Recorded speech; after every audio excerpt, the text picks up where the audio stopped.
So this is 580 Sports Talk. Brendan Dworzinski, Dan Lucero, Spencer Dupuis joining you on this championship parade Wednesday for the Kansas City Chiefs.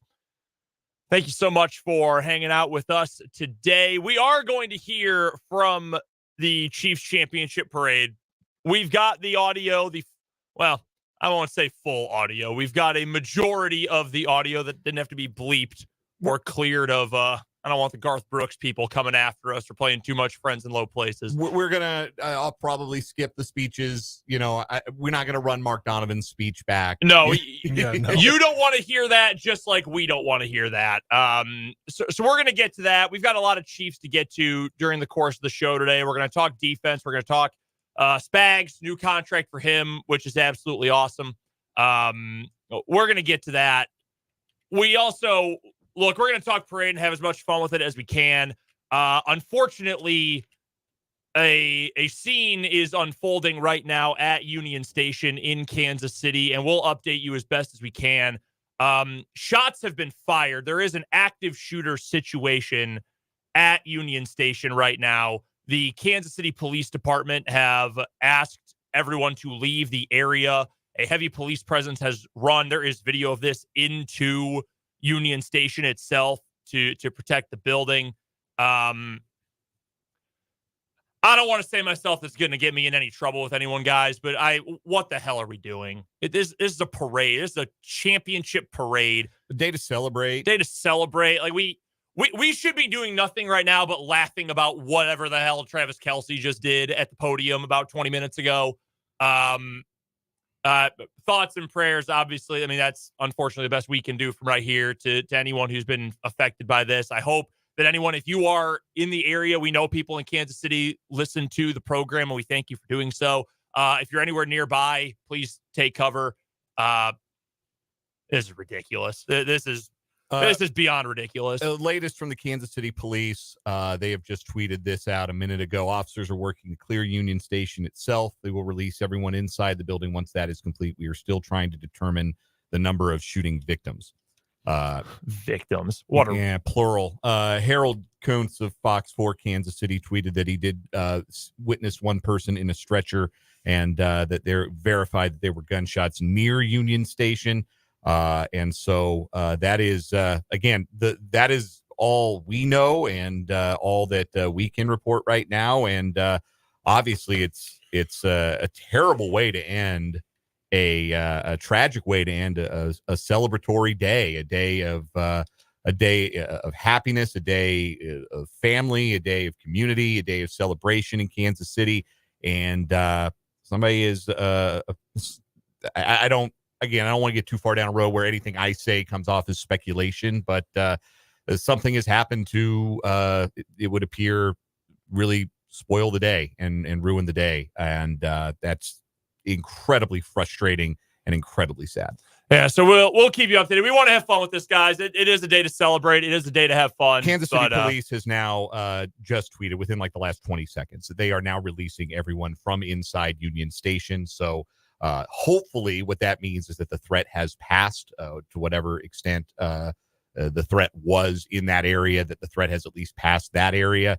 But again, we're going to do our best to keep you posted on that. Obviously, that's a lot more serious situation than we wanted to have to talk about today. But like you said, we're going to have the fun we're capable of having with this, and we hope you listening will bear with us. Yeah, so we'll keep you posted on it. Really fun day, obviously. Chiefs are, as a collective, maybe drunker than Super Bowl 54. Oh, yes. The party, even more extreme than that. We had Willie Gay taking his shirt off and just lying down in the street with a bottle of Hennessy at one point. That was wild. Isaiah Pacheco was having the time of his life.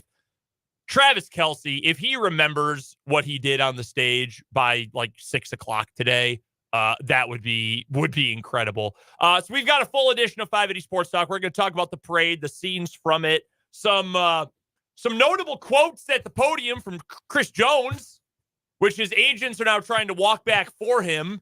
Nope, it's over, boys. Are parade speeches legally binding? The Katz brothers probably Googled that 20 minutes ago. If nothing else, I give Chris Jones credit for this. He's not the bad guy anymore. Even if he leaves in free agency, he ain't the bad guy anymore, because we all heard what he just had to say and have seen the tweets that his agent set out about please take away the beer, cut off those bartenders.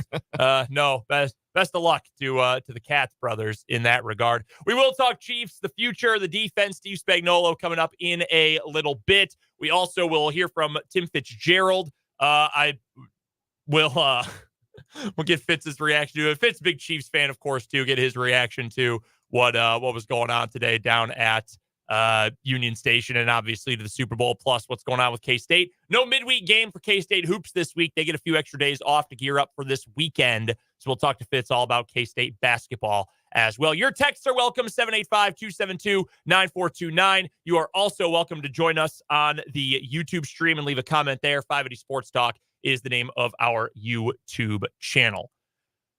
Heck of a day down in Kansas City. And again, we'll keep you updated on the latest of the actual news as soon as we have the latest for you. And of course, we will hear from the players as well. We're going to keep this as light as we can. We know why you guys are listening in.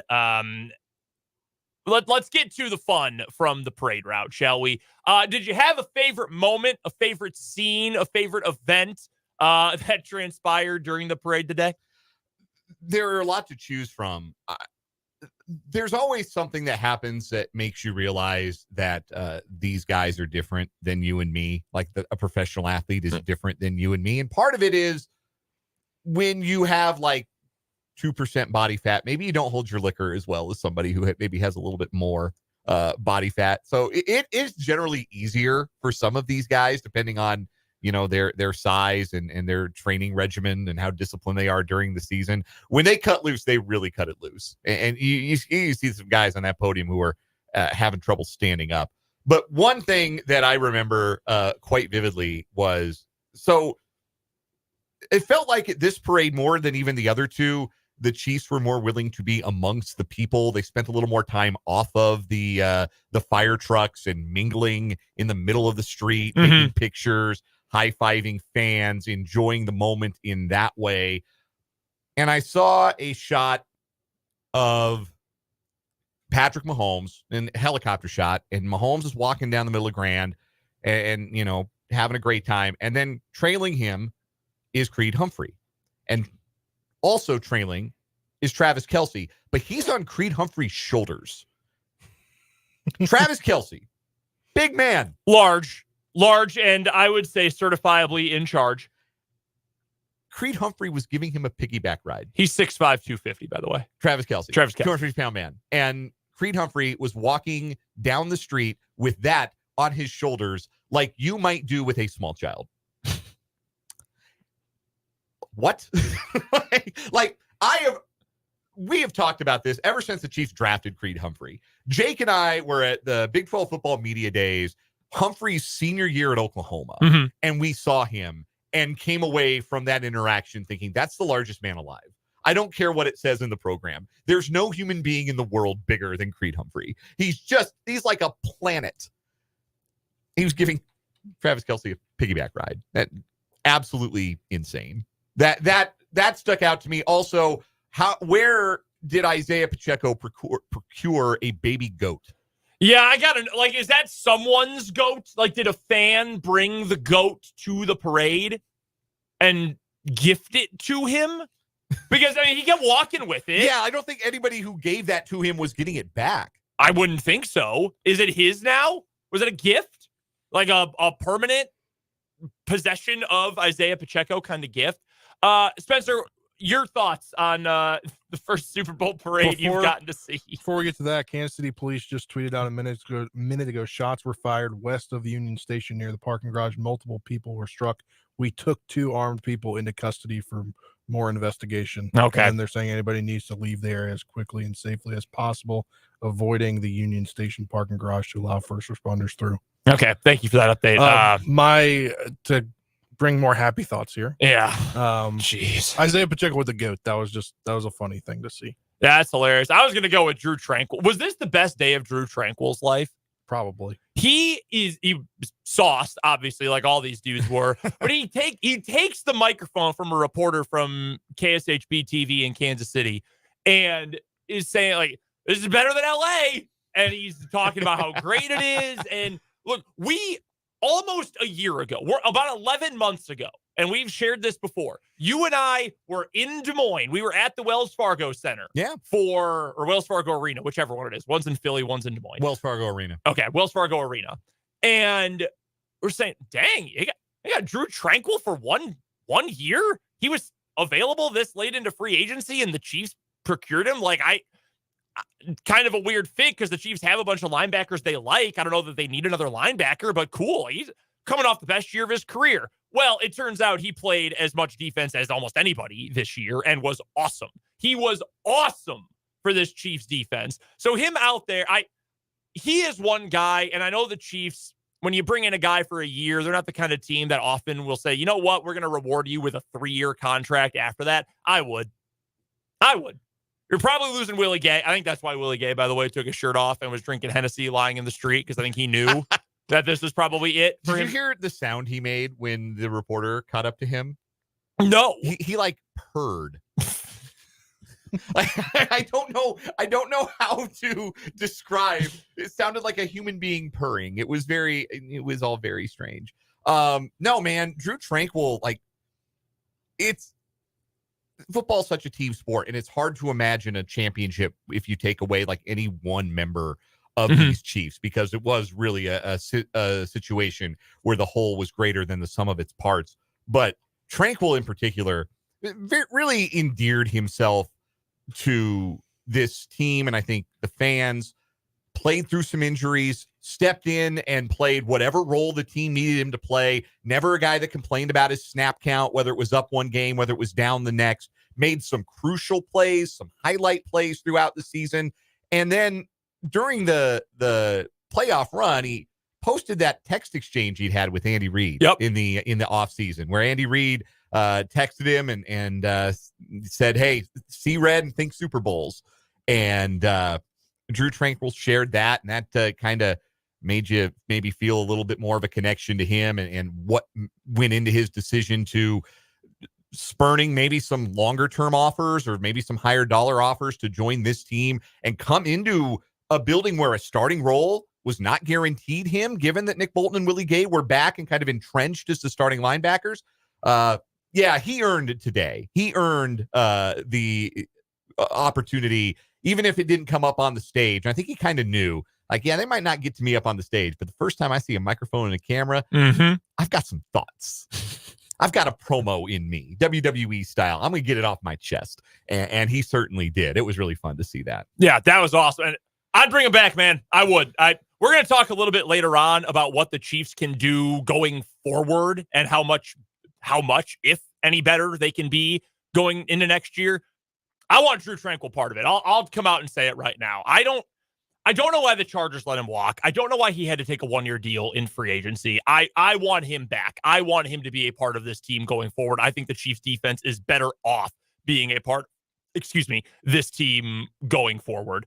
Otherwise, I mean, this parade scene, the funniest part of the parade, in a like ironic kind of funny part of it. I mean, the funniest part is Travis Kelce telling everyone, if you know the words, sing along, and then clearly not knowing the words to Friends in Low Places because he had to read them off his phone. Say, as he was looking down on his phone for the lyrics. And clearly couldn't read them. Hey, man, I only know the first line and the chorus of Friends in Low Places. I can confess that, right? This is a safe That's space. fine. No, it's fine to not know them. It's just funny to say, if you know, sing along, and then to essentially admit you also don't know because he had to read them off his phone. Yeah. We had a texter from the 785 asking what that song was. That is Garth Brooks. That is Friends in Low Places. And you'll hear Travis Kelce try to sing it coming up a little bit. Operative word being tried. Yeah, we're going to, at the bottom of this hour, play the podium audio from when the Chiefs players were up there with some small adjustments. We cut off the DJ having to play Friends in Low Places because I don't want the Garth Brooks people to come after us because they will take our YouTube channel down in a heartbeat. So we don't want that to happen. Additionally, Chris Jones dropped the F-bomb. Yes, he did. Jerick McKinnon also wanted to, but didn't. Yeah, a little bit of self-censorship from Jet. That's a vet move right there. Was that him censoring himself, or was that the TV broadcast with the dump button? I couldn't tell. I don't know, but I don't know if it was a dump button because the audio came back quick. Usually when you have the dump, it cuts out like a full 5 seconds. If you're dumping a live broadcast, you get like the 5 second or 7 second delay before you restore audio. I don't know. I think Jet, that was a savvy move by Jet. Although if anybody was there and is one, we hope you're safe, and two, if you're driving back and listening to us, you were there. You can confirm or deny whether or not Jerick McKinnon used one of the 7 words you can't say on television up there on the stage. He did. You could hear him say "mother." I know he invoked the name of Mrs. McKinnon. I don't know if he edited himself or if the TV had to edit him, drop in the back part of that as well. But it took so long for the players to get there. It took forever for the players to be able to get there on the buses, or they were just milling about or what. So we heard from Mark Donovan and Brett Veach and Clark Hunt and Mitch Holthus about 5 different times. They introduced Mitch multiple times during it because they were trying to drag it out as long as they could. So yeah, that was pretty funny. I mean, it's an awesome scene. It's a lot of fun. Kansas City knows how to throw a parade, man. I'll give Chiefs fans, Royals fans credit for that. They know how to throw a parade. They had a flyover. Yeah. So you're used to it by now. Yeah. You're just layering things now. You do they announced time and they were spending more than $1 million, I think. I believe it. I certainly believe that. No, I mean, it's awesome, man. I'm happy for all of you guys who are Chiefs fans and live for this and thought forever you were doomed to be in Brody Croyle purgatory forever. And like, that's the kind of quarterback you were stuck with. Or, you know, and I don't mean to disrespect Alex Smith, because Alex Smith is a very important part of the story of Patrick Mahomes. And he will tell you that. He will happily tell you. He did it again at the podium after the Super Bowl on Sunday. He gave credit to Alex Smith and what he was a part of before Patrick Mahomes showed up. But if you thought that was what it would be forever, this is clearly a very different kind of franchise and a different kind of team than you were used to forever. No, just awesome what they were able to do. This team is convinced they're going to win a third. And I know it, you know, drunk thoughts and everything, drunk words on the stage, but Justin Reed was talking about it. Chris Jones, who we will have a lot more about that in the 4:00 hour today, about Chris Jones in particular. But they're convinced they're getting that third one. And Patrick Mahomes, if anyone should be convinced that he can lead a team to a third straight championship, it's obviously Patrick Mahomes. We will, again, hear from the full parade route coming up here in just a moment. We're going to hear all the players who spoke, slightly edited, coming up here in about 10 to 15 minutes or so. We'll talk some more Chiefs parade. And again, the unfortunate postscript to what was a blast of a day in Kansas City.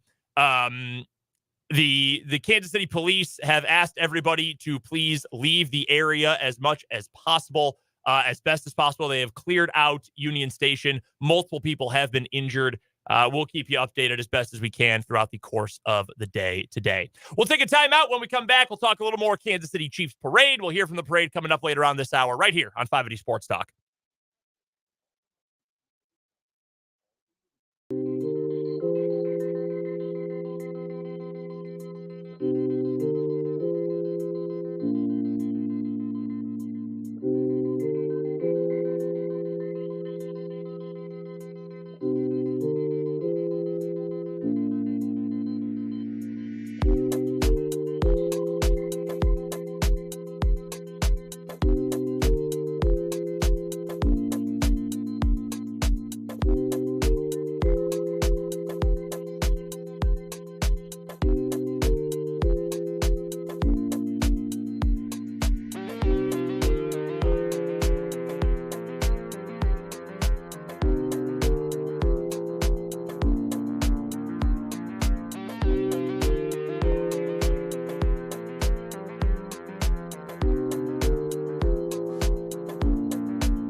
580 Sports Talk just getting started on this Wednesday afternoon, parade day for the Kansas City Chiefs. Brendan Twarzinski, Dan Lucera, Spencer Dupuis, all joining you here in studio today. Dan said it earlier, but if you went to the parade and you're hopefully listening to us right now, let us know. Let us know what it was like and the good, but if there was any bad too, let us know. Hit us up on the text line 785-272-9429. We had some news from the other side of the Super Bowl today. Did you guys see that Steve Wilks is out as the defensive coordinator for the 49ers? Yeah, someone's got to be the scapegoat. That's kind of wild.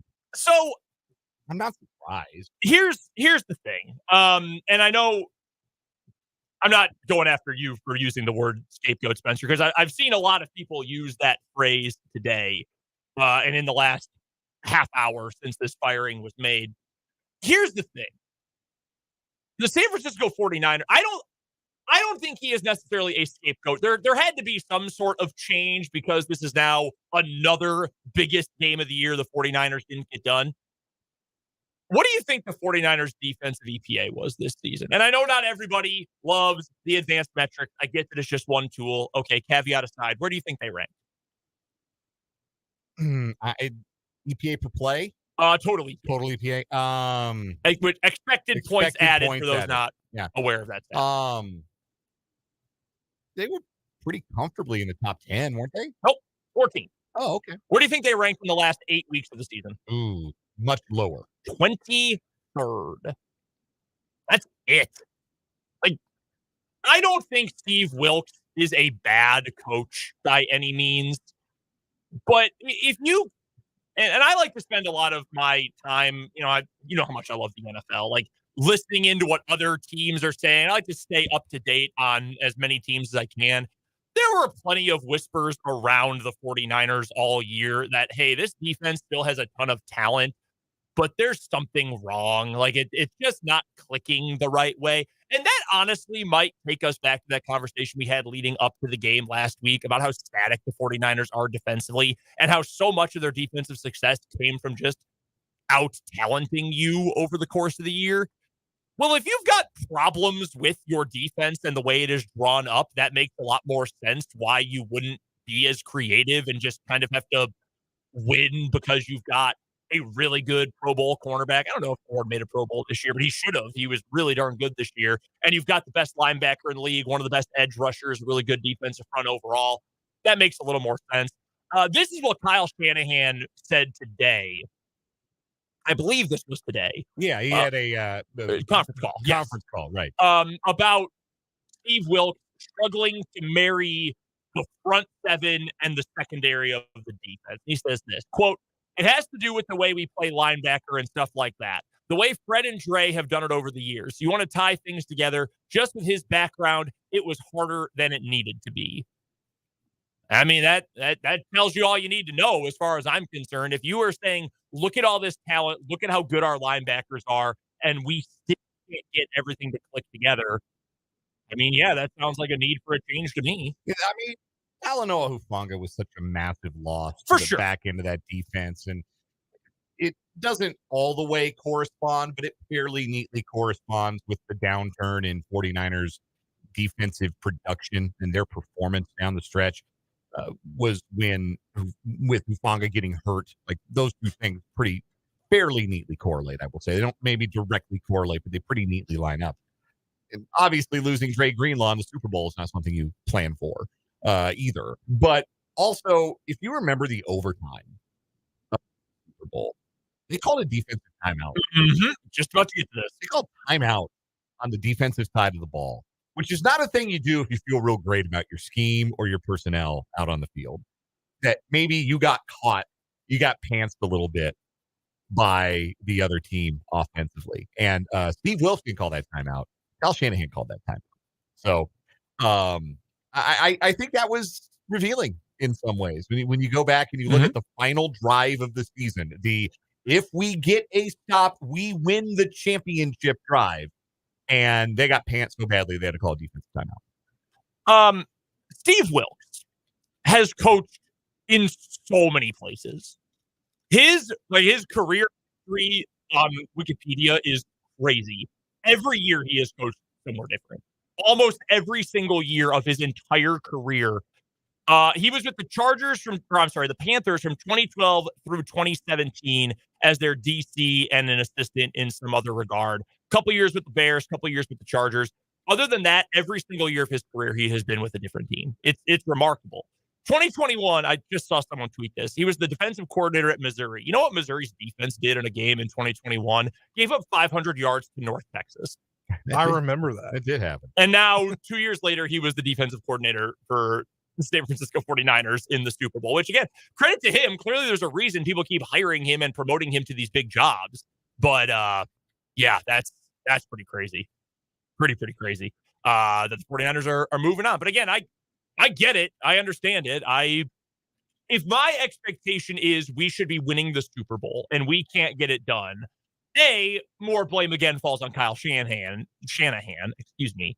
But additionally, heads are going to roll. That's just the way it works. Should we get to this news update here from the KC Police? We should do that. All right. So the Kansas City Police have officially announced there have been 10 shooting victims today from the parade site outside of Union Station. That includes multiple children. They have been transported to and are being treated at Children's Mercy Hospital. The Kansas City Police are also asking that any witnesses to the shooting or shootings please go to the corner of Pershing and Main in Kansas City. Additionally, according to Marcus, officer of the Fox 4 Kansas City team, one person has died as a result of the shooting. 3 people are currently in custody. So we'll keep you updated on the news as best as we can. We're going to take another time out here on 580 Sports Talk. When we come back, we'll talk more about the Kansas City Chiefs, about the Super Bowl, about the Chiefs parade, and we are going to hear the parade off from the players as they were up on the podium celebrating today. That's coming up right on the other side of this time out as you're listening to 580 Sports Talk on 580 WIBW.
latest update from the KC police and the unfolding situation following a shooting or series of shootings potentially at the Chiefs victory parade.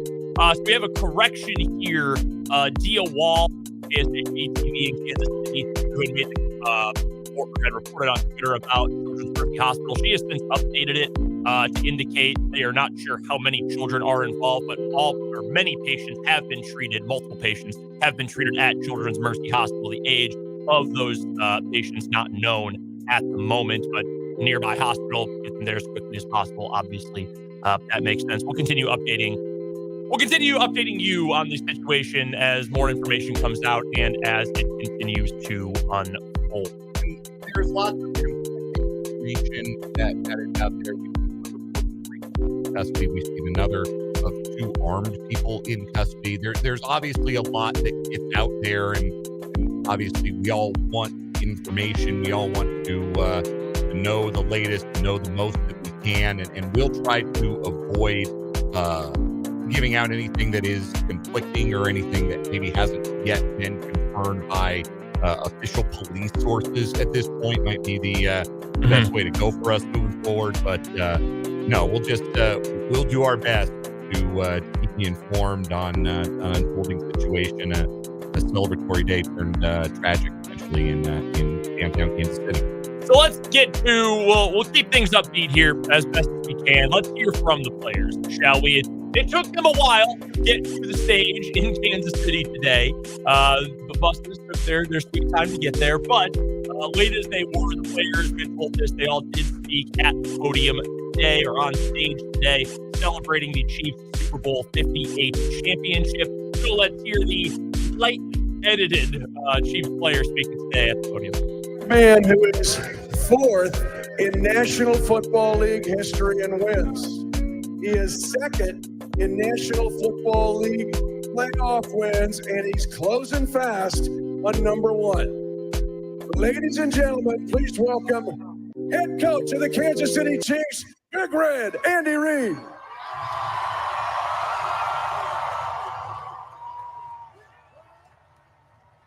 Andy.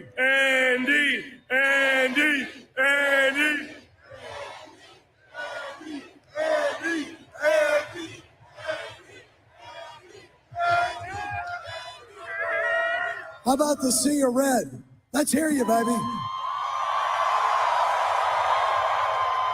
so proud of these guys behind me, the Hunt family, for giving us an opportunity to do this, for Brett Veach and his gang, for pulling all these great guys in here, man, and putting them together and them coming together as a team. Through all the highs and lows, they kept persevering, and now we're holding the trophy, and it belongs to the Red Sea right here, man. Congratulations.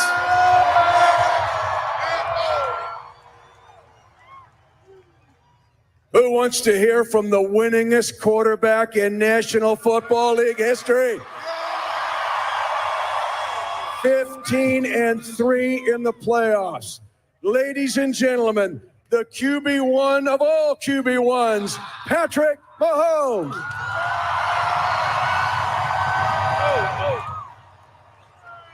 Kansas City, let me hear you one time.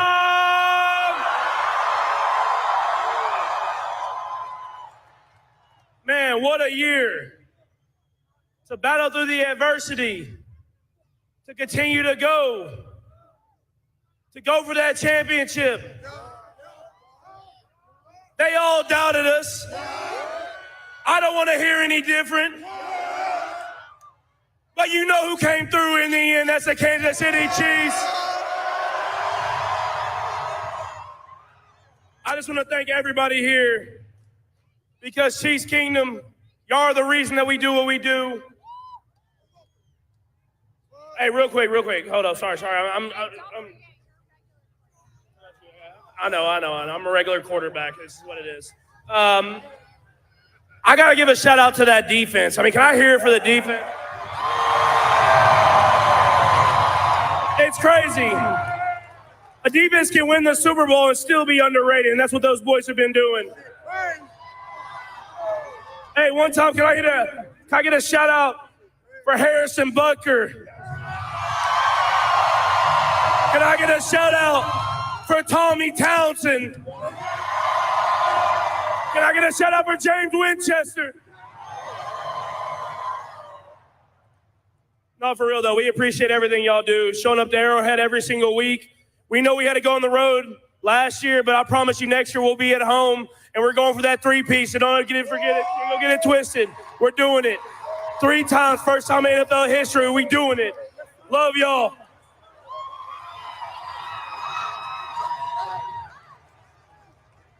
And they said he couldn't win a playoff game on the road. What? He was 39-11.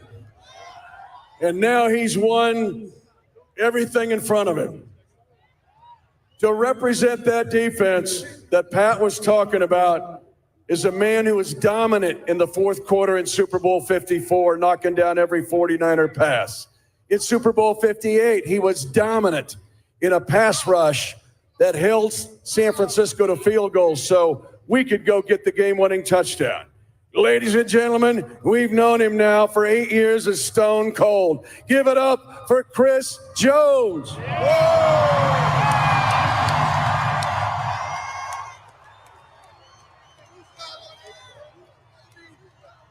Kansas City!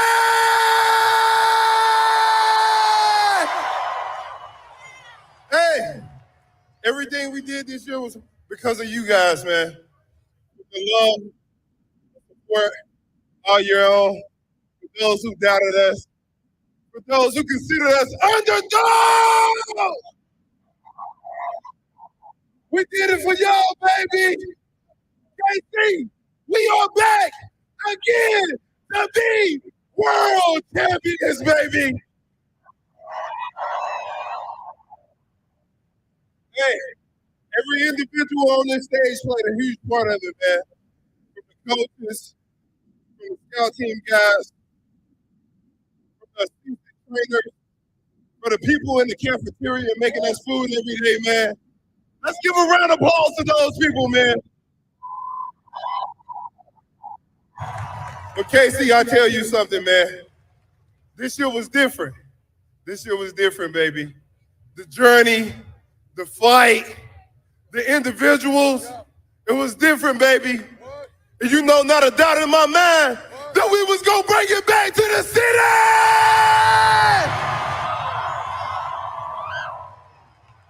I got on this stage last year and I was like, run it back, run it back, run it back. But you know what? It's a 3-P! Woo! I need 3 of those things, baby. We ain't done yet. We ain't done yet. Kansas City, we will be back here next year. And for those who want Chris Jones gone, I ain't going nowhere, baby. Woo! I will be here this year, next year, and the year after. 3-P, 3-P, 3-P, 3-P, 3-P. That's all I want to hear from the city, baby. I love y'all. And celebrate, baby. We are world champions again. Woo!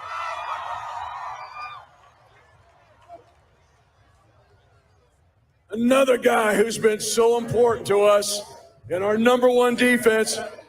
Bring it up. Because our DBs were awesome all year. All year. Coverage, tackling. Justin Reed. Where's Jay Reed, number 20? Jay Reed. Jay Reed. Justin Reed. What up, baby? Hey, you know what they say? The first time we won a championship here in Kansas City, we were the heroes. Well, you win enough times, you start to become the villain. It starts to be you versus everybody. And that's how we like it. It don't matter what they say. We got us, baby, on the road. Miami, Buffalo, Baltimore, and at home in Arrowhead West. You feel me? We gonna take care of business. Can I get a hell yeah? Hell yeah! No Y'all know what we gonna do, man. It's been said, and we gonna do it again. 3P, baby. And we got one more shot of good news. I don't know if y'all heard. Coach Spagnuolo signed an extension today. He is still here. In Spags we trust, baby. Let's get it. Nah, we all script now. My dog, number 10, Isaiah Pacheco, got something to say. Make some mother noise, you heard? Shout out to 10, shout out to Trav, shout out to the whole Kansas City. It took all of us, the whole city. What Trav say, you gotta fight for your right to party. All right, coach is banging the drum. Ladies and gentlemen, give it up again for your Super Bowl 58 champion, Kansas City Chiefs. No, we ain't done yet. There's one guy that's needed, and his name is Big Daddy Travis Kelce.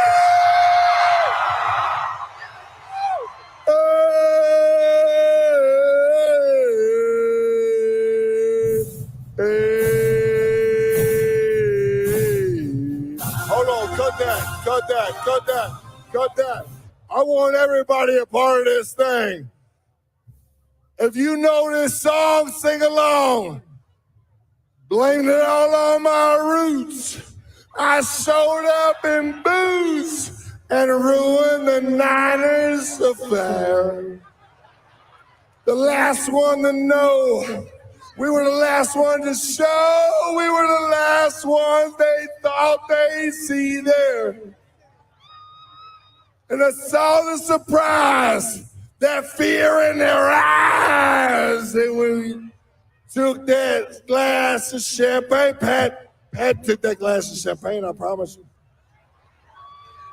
When I toasted you, honey, we through what I never, what? I got friends in low places. Drives in low places that leads away. There will be again. Oh, I got friends. Okay. Who is the best cornerback in the National Football League who should be All-Pro, Pro Bowl? Sneed.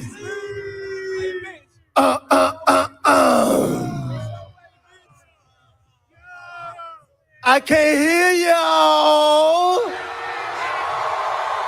I can't hear y'all. The ones who did it. The kingdom, baby. Hey, what my twin at? Hey, Deuce, where you at, baby? Hey, Deuce, where you at, baby? The ones who been doing it all year, baby. What's up, twin?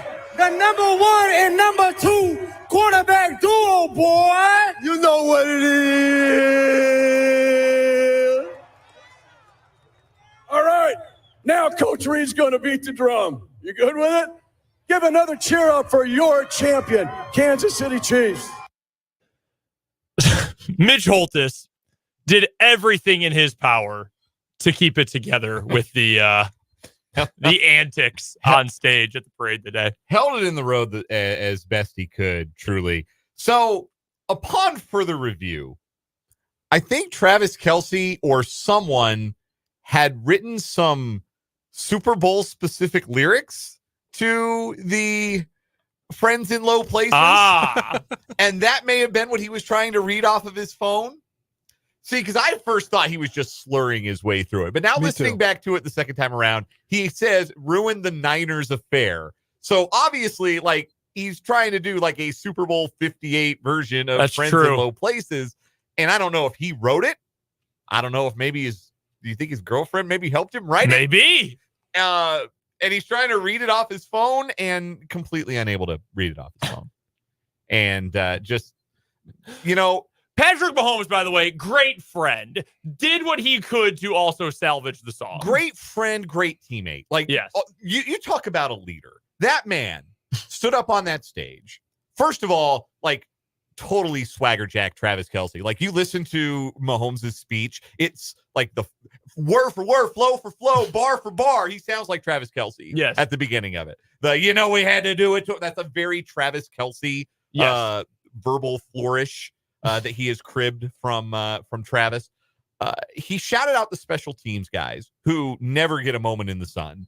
Although I will go to my grave not understanding how it was that Tommy Townsend ended up on the podium during the Super Bowl trophy presentation.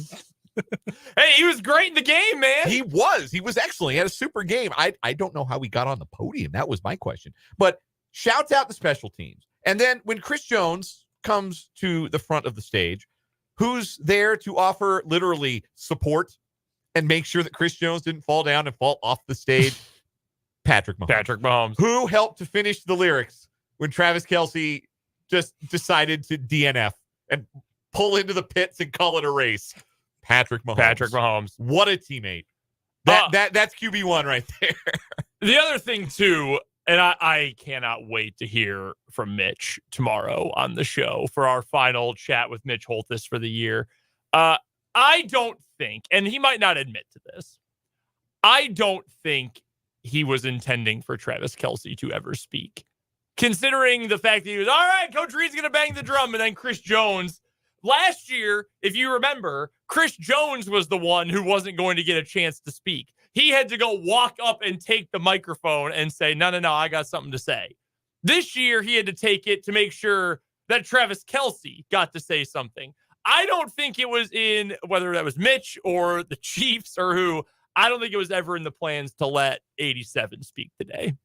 And I kind of get it. Yeah, after all of that. So that's who you want to hear from, though. Yeah, exactly. Yeah, that's who you were most anticipating hearing from. So yeah, obviously those were the celebratory moments, and then immediately following that, the day turned dangerous and scary and tragic for some people there at the event. We continue to try and gather details and bring you the most pertinent and any confirmed details we can find about the shooting. Seeing multiple sources say that there were 10 people who were injured and that 2 people are in custody. We've also seen reports of 3 people in custody. So conflicting reports there. Again, we don't have much more than that, but that's what we're working with as the information comes out, and we'll continue to provide details of the shooting post celebration as they come to us. We will talk some more Kansas City Chiefs coming up next hour here on 580 Sports Talk. Spags has a new contract. You heard about that mentioned by Justin Reed on the podium. So we'll talk about that. We'll talk about what this team might look like going forward as well. Tim Fitzgerald will join us later in the show for the Wildcat Wrap-up. It's all coming up on this Wednesday edition of 580 Sports Talk.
580 Sports Talk continuing here on 580 WIBW and FM 104.9. I'm Brendan Dworzinski, joined as always by Dan Lucero and Spencer Dupuis. We've got more 580 Sports Talk coming your way today. We will have plenty to get to at some point. However, due to the ongoing incident in Kansas City, for those who are just tuning in or have not been paying attention today, at the Chiefs Super Bowl parade earlier today, there was a shooting shortly after the parade and rally itself had concluded.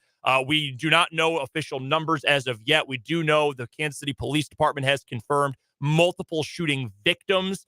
Also, we know that some number of potential suspects are in custody. However, the situation continues to unfold and is progressing right now. So what we are going to do, we will resume our regular 580 Sports Talk programming coming up a little bit later on. We will let you know updates on that as they come. Right now, though, we are going to carry on the FM. We will not be airing this on the YouTube stream. So we'll go dark on the YouTube stream for a little bit audio-wise. But on 580 AM, FM 104.9, we are going to air coverage from CBS News in Kansas City of what is currently unfolding near Union Station. Again, following the shooting earlier today at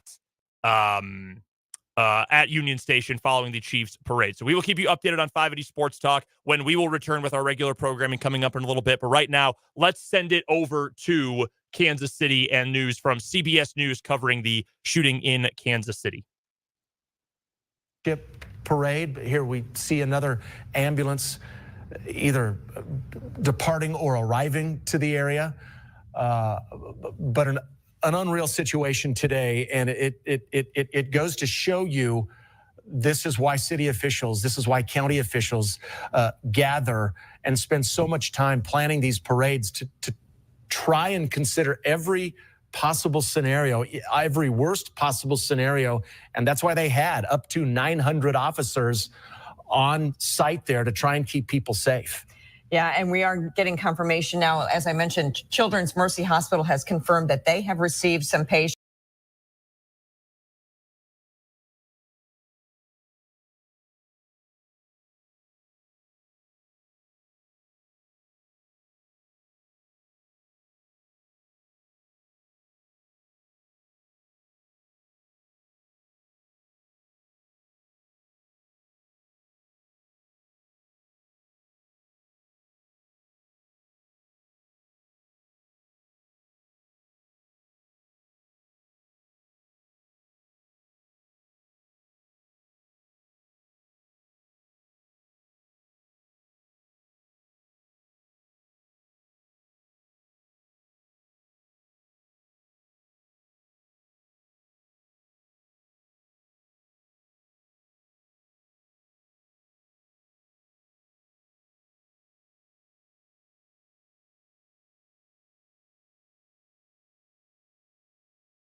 situation was, and just everyone just running frantically and cops turning people other ways in different directions. So a very scary. You're listening to 580 Sports Talk on 580 WIBW and FM 104.9. Brendan Dorzinski, Dan Lucero, Spencer Dupuis with you. Obviously, we would much rather be talking about something else today on Sports Talk, specifically the Chiefs and their championship parade, but due to the shooting in Kansas City after the Chiefs championship rally today, we are going to continue to roll on news coverage of the event. Please check on anyone you know who may have been at the event today and make sure that they are doing safe. There will be a police briefing coming up at the bottom of the hour. So what we're going to do, we're going to take a quick commercial break, get to our sponsors. When we come back, we will get you to live coverage of the police briefing from Kansas City and what is going on currently following the Chiefs championship parade. Again, this is 580 WIBW. We'll be back right after this.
Afternoon. This is 580 Sports Talk on 580 WIBW Topeka and FM 104.9. I'm Brendan Dworzinski, joined in studio by Dan Lucero and Spencer Dupuis. Normally, this is time for 580 Sports Talk, and we will resume Sports Talk whenever we get a chance here in the near-ish future. But right now, we are continuing coverage from the shooting at the Chiefs Championship Parade in Kansas City outside of Union Station today. The Kansas City Police Department is going to hold a press briefing coming up within the next few moments. It was scheduled for 3:30.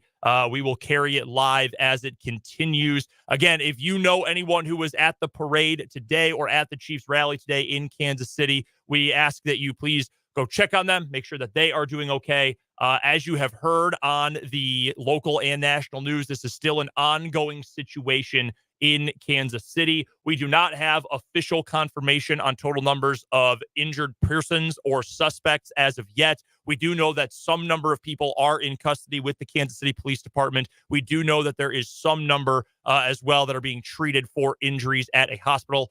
We have heard reports of various other extremes when it comes to this. We do not want to bring you any potentially misleading or incorrect information. So we are going to continue to provide you with the latest updates on the situation from Kansas City as it continues.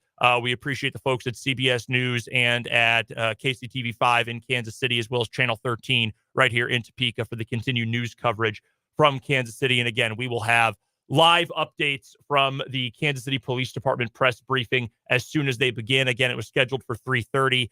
Understandably, that it might be a few minutes late today. But a very sad day. That's what we'll leave it at. There's no need to editorialize beyond that right now. We don't have all the information. We'll hear from the police coming up in just a moment. But a Chiefs Championship parade, that was a fun day for so many. We know folks who were at the parade today, and thankfully a lot of stories of people who said, hey, it was our family or it was just me, and I saw the parade but didn't go to the rally or whatever it might be, who got out to safety.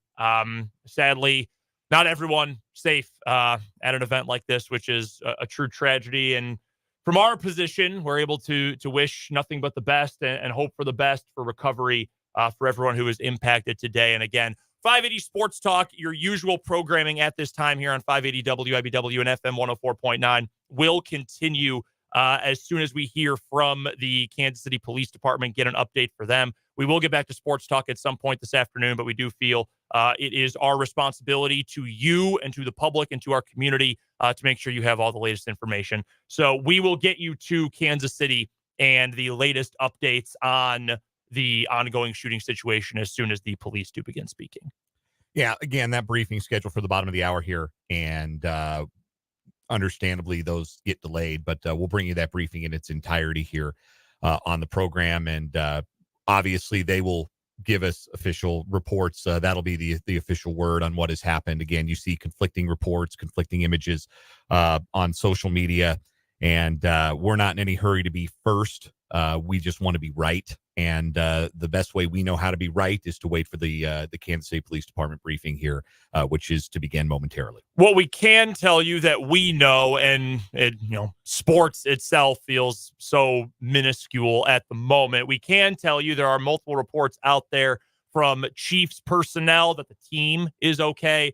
Rick Burkholder, the Chiefs trainer, he put on his Twitter account that his family, as well as the Andy Reid family, they are all taken care of. Justin Watson, he told a local TV station from his hometown that that everybody is safe from the Chiefs. It was mentioned during the local TV broadcasts from Kansas City of the parade and rally as this was beginning today, that they were going to have some sort of event inside Union Station for the team following the rally. So everybody was contained there. And again, the whole team and all the personnel, they are safe. So we do know that for certain. Laura Kelly, governor of the state of Kansas, she said that she was evacuated and is safe. We are under the belief that Mike Parson, the governor of Missouri, the same can be said for him and the folks he was with today. He spoke at the parade rally a little bit earlier on this afternoon. So we are hoping sooner rather than later that we will hear from the Kansas City Police Department and get the the latest information from them. And again, I know I've repeated this a couple of times already. 580 Sports Talk, as it is normally formatted, will continue at some point this afternoon. We can't guarantee that to you. We will have some 580 Sports Talk coming your way. We'll try to, talk about the things we came here to talk about today and come every day to talk about as soon as we can. But it is more important right now to keep everybody updated who's listening here to what is going on in Kansas City. It appears that the police situations with the presence is kind of over. Dozens of, according to Laura Barr of the Kansas City Star, she has a video of dozens of officers leaving Union Station. So okay, so it appears everything right now is safe. Yeah, and we've got video at the moment from, again, courtesy of the fine folks at CBS News, our friends at CBS News and Channel 13, KCTV5. It appears that things have dispersed largely. The area out in front of Union Station has been largely cleared out, save for police presence and a select number of journalists at the moment. But that's about all we can tell you in terms of the cold, hard facts right now.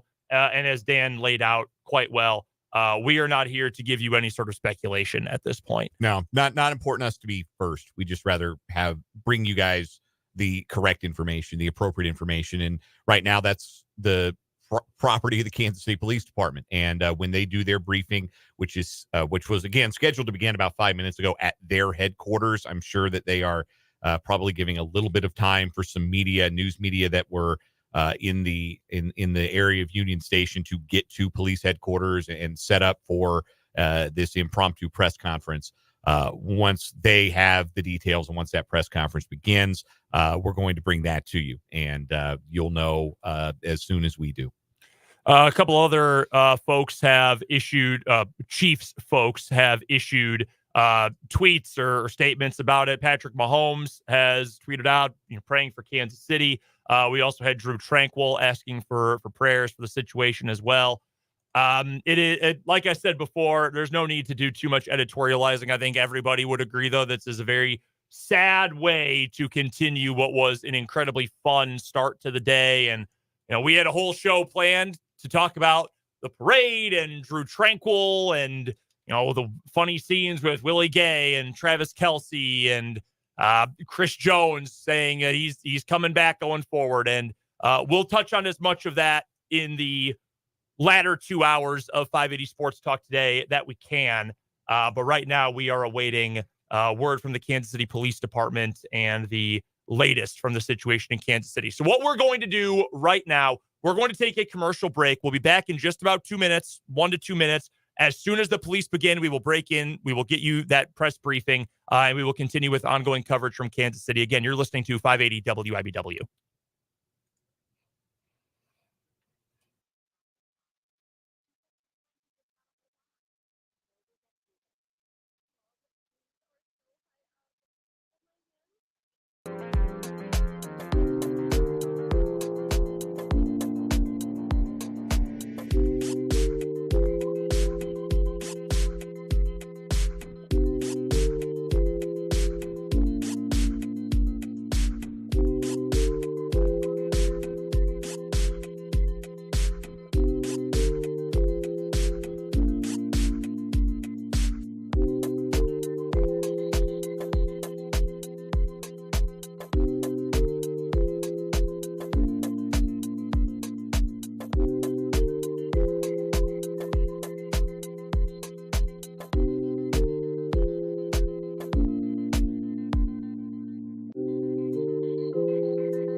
You're listening to 580 WIBW and FM 104.9. Brendan Dworzinski, Dan Lucero, and Spencer Dupuis with you. Regular 580 Sports Talk content will be coming your way at some point later this afternoon. Right now, though, we are continuing with our coverage from Kansas City and the ongoing situation outside of Union Station following the Chiefs championship parade and rally earlier today. To keep you up to speed on what information we know that is concrete at this point, there was a shooting in Kansas City outside of Union Station where the Chiefs had held their rally. We know that multiple people are currently being treated for injuries in this shooting. We don't know the extent of those to this point. We also know that at least 2 people are in custody with the Kansas City police right now. We are currently awaiting a press conference, a press briefing at the Kansas City Police Department. In fact, we've got video right now from KCTV5 and Channel 13 here in Topeka. Microphones are set up on the steps of police headquarters. They are just awaiting the beginning of this press briefing and to figure out what is happening in Kansas City. We are keeping you updated the best we know. Dana said it a couple of times. We're not trying to be first. We're not trying to outrace anybody. We are not here to give you any sort of misleading information or unconfirmed information, just what we know to be the facts at this point. They have been asking for anyone who witnessed the shooting or anything suspicious to offer statements right now in the general area of Union Station. They have cleared out, and we do have a visual of this, they have cleared out most people from outside of Union Station. It is mostly just police force and a select few journalists and TV journalists that are out there right now taking accounting of the situation. And again, we'll hear from the Kansas City Police hopefully here shortly. About 11 minutes past when it was scheduled, but due to the ongoing nature of this situation and the fact that it has not all been sorted out yet, we are still awaiting this police briefing, and we will carry it for you in full. If it takes us over the top of the hour, we will air it in full today. Yeah. Condolences, thoughts continue to come in from Chiefs players. Trey Smith, the outstanding right guard for the Chiefs, tweeted a little while ago, "My thoughts and prayers with everyone affected by today's incidents.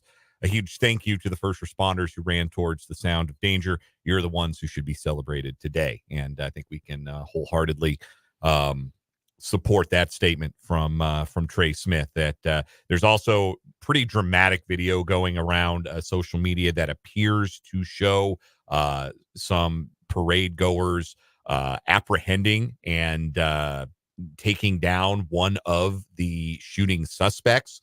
Again, I say appears to show that because that's not necessarily been confirmed, but pretty dramatic video that exists out there of that. So there were a lot of people today who acted heroically on a day where, we celebrate the athletic heroics of the Kansas City Chiefs and what they've accomplished in winning their 3rd Super Bowl in 5 years. There were some other very real acts of heroism that may have saved some more lives potentially surrounding that Union Station area, and that ought to be celebrated for sure. Justin Reed has said he's praying for everyone in Kansas City today. Donovan Smith saying the same thing, a couple other Chiefs. We have also heard from Robert Alberino Jr., who is the Vice President of Content and Production for the Chiefs.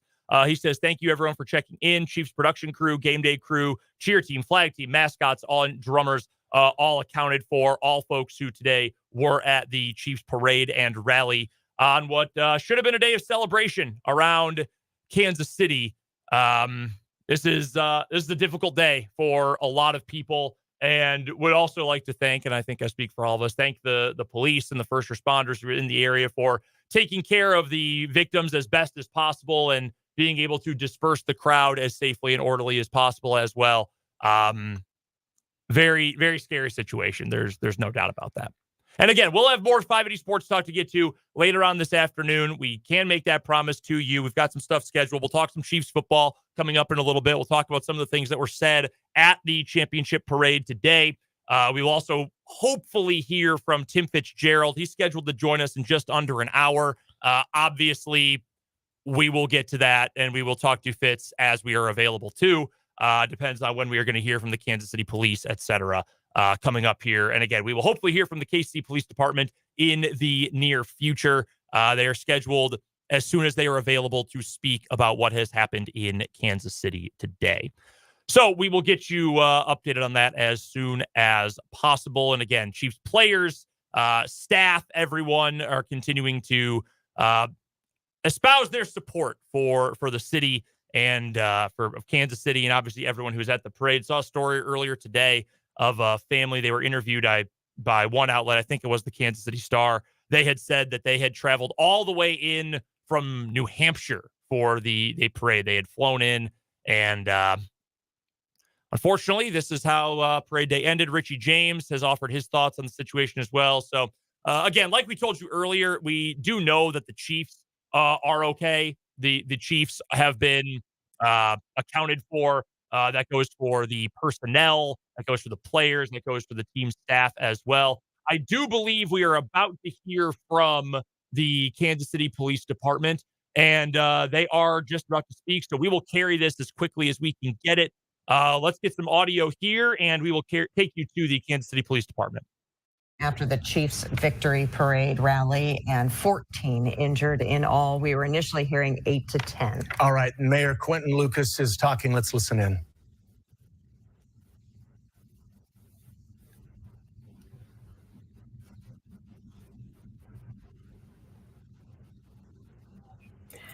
Unfortunately, we're not hearing audio yet. We're going to keep attempting to hear the very latest from the mayor. He's also to be joined by the police chief, Stacey Graves. Everyone in Kansas City looking to have a celebration. That celebration was marred by a shooting today. And we recognize that there are some who are injured. We are praying for the safety of everyone. I've talked to a few different folks so far. One, we have spoken to the Kansas City Chiefs, who made clear that their prayers are with everyone who was at the parade today, everyone in Kansas City, and everyone who was touched by this incident. They also noted that their players, coaches, and staff are all accounted for at this point and safe.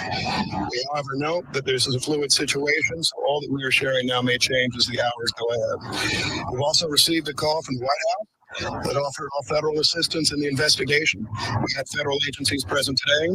We appreciate that. And certainly in the days ahead and the hours ahead, we will make sure we continue to do this work. I will say personally, first, a thank you to the women and men of law enforcement, to the women and men who work with the Kansas City Fire Department and our other agencies. When the shooting started, I, like many others, ran for safety. I saw a number of agencies, including the Kansas City Police Department, officers with guns drawn who are running towards danger. We thank them for that. As I was leaving the scene, I saw members of our Kansas City Fire Department administering aid to folks who are seriously injured without concern for the shootings and the challenges that were near them. This is absolutely a tragedy, the likes of which we would have never expected in Kansas City, and the likes of which we will remember for some time. However, I want to say thank you to those who are making sure that we are safe today, those who are investigating this incident, and those who will continue to make sure that those who committed these acts today are brought to justice. We'll come back for some questions at the end of the Chief's comments, but now the police chief, Stacey Graves. Chief Stacey Graves, Kansas City, Missouri Police Department. At the conclusion of the Chiefs rally today, there were shots fired on the west side of Union Station. Immediately, officers responded to the area, took 2 people into custody, and also immediately rendered life-sustaining aid to those victims. We're still gathering information on the number and the status of victims. But like I said, we know that one of the victims is deceased. We also know that officers ran towards danger. Officers were there to keep everyone safe.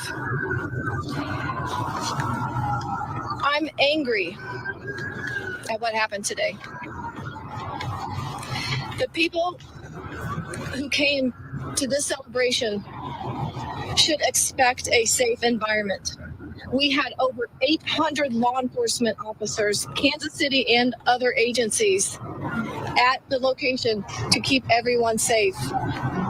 Because of bad actors, which were very few, this tragedy occurred, even in the presence of uniformed law enforcement officers, who again ran towards them and took them into custody. To the people who are injured in this tragedy, our hearts go out to you and your families. This investigation is just beginning, and we are working safely to clear all surrounding areas and businesses.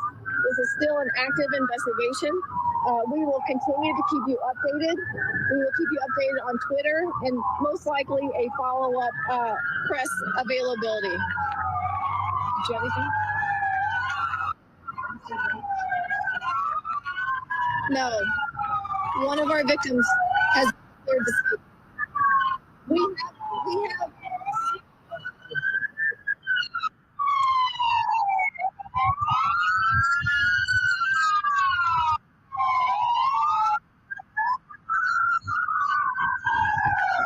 right now we have up to 10 to 15 injured by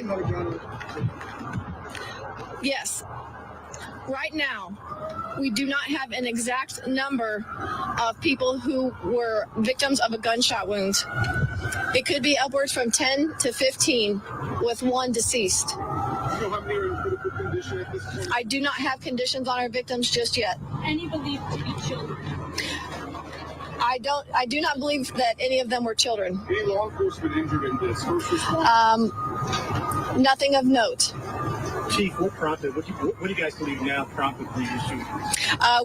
That is still under investigation. I myself was outside when I heard the shots fired. It is an ongoing investigation. It's going to take us a little bit to determine exactly what led up to the shooting. I will say, though, we do have 2 suspects in custody. There are people circulating on social media that some fans may have helped contain. I have heard that as well. I have heard that fans got involved in the apprehension or the pursuit of one of the suspects. I cannot confirm that right now, but that is something that I have heard myself. Yes.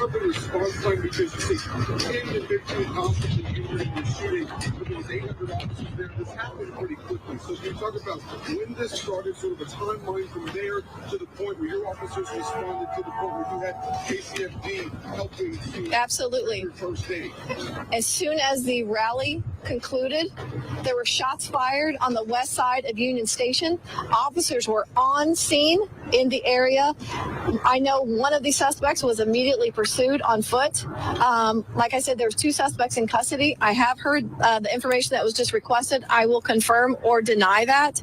But after that, immediately officers began rendering life-sustaining aid, calling in fire, which is the fire department, to also assist those victims. Do you know if there were more than 2 people taken into custody? Because we had 2 people, after you guys had made your announcement, there were 2 people in custody, 2 people live on our air being taken, handcuffed, put into vans. So can you talk about that and the process as this investigation continues? I don't know exactly the 2 that you're talking about that your camera caught on video being loaded into a wagon. I don't know that, but I can tell you that in and around that scene, it is still active. Not active in necessarily threats, but it's a very active scene. We're still investigating. This is still early on. We still have parties that are walking into hospitals. Do you know anything about the suspects in terms of where they're from? Are they drunk? I do not know that, but that's something that I also will be finding out. 2 questions. We are hearing upwards of maybe 20 shots. Can you talk about the number that you heard? I'm hearing 10 to 15, possibly 15, with the one that is deceased. And do you know anything about the timing? It seems odd that it's waited to the very end of the rally.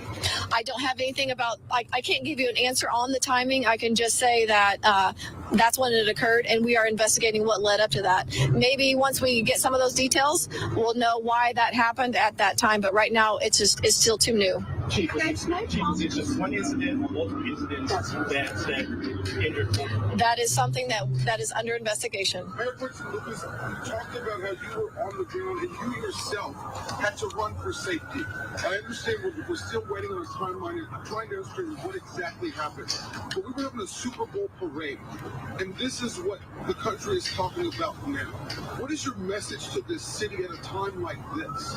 I second the comments by the chief of police. I'm heartbroken. First of all, I'm praying for the victims and the families impacted. I start with them. I'm incredibly upset, disappointed. I was there with my wife. I was there with my mother. We never would have thought that we, along with Chiefs players, along with fans, hundreds of thousands of people, would be forced to run for our safety today. I think that I'll let the investigation shake out before coming to any further conclusions, but I think the initial response absolutely is anger. You know, we have done a number of these now, and this is a day that a lot of people look forward to, something they remember for a lifetime. And what they shouldn't have to remember is the threat of gun violence, marring a day like this, injuring them and their families. This morning, I was actually thinking about bringing my child, as many people in Kansas City did. And I don't want us to have to, in our country, for every big event, think about a concern of being shot.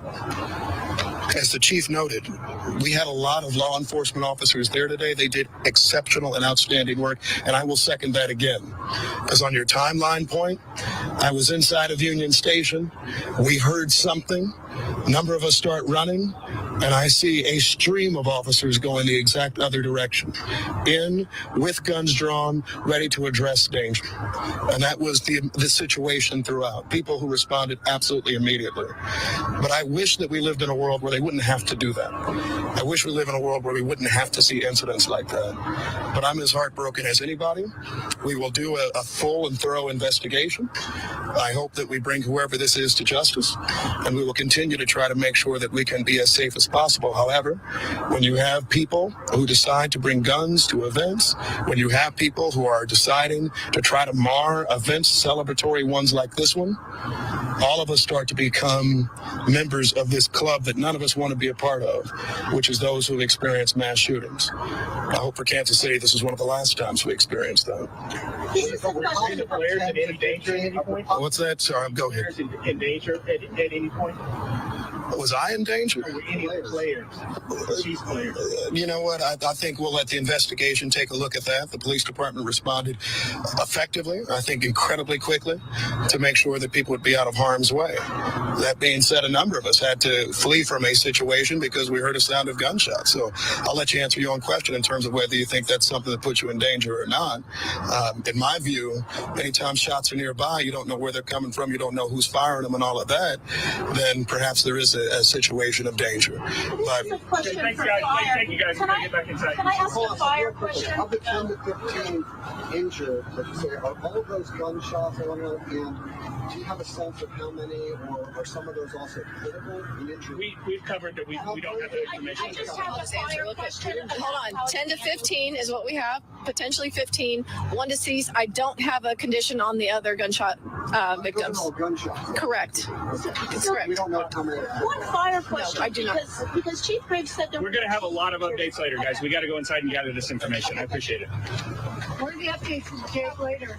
All right, you've been listening to a news conference. I just have one. All right, so that is the police press conference from Kansas City earlier today, or right now. It has just gone final. One final question is being asked, in fact, but we do have to get to a break here. So that is effectively it for the Kansas City Police Department briefing, again, on the shooting from earlier today in Kansas City following the Chiefs championship parade and rally.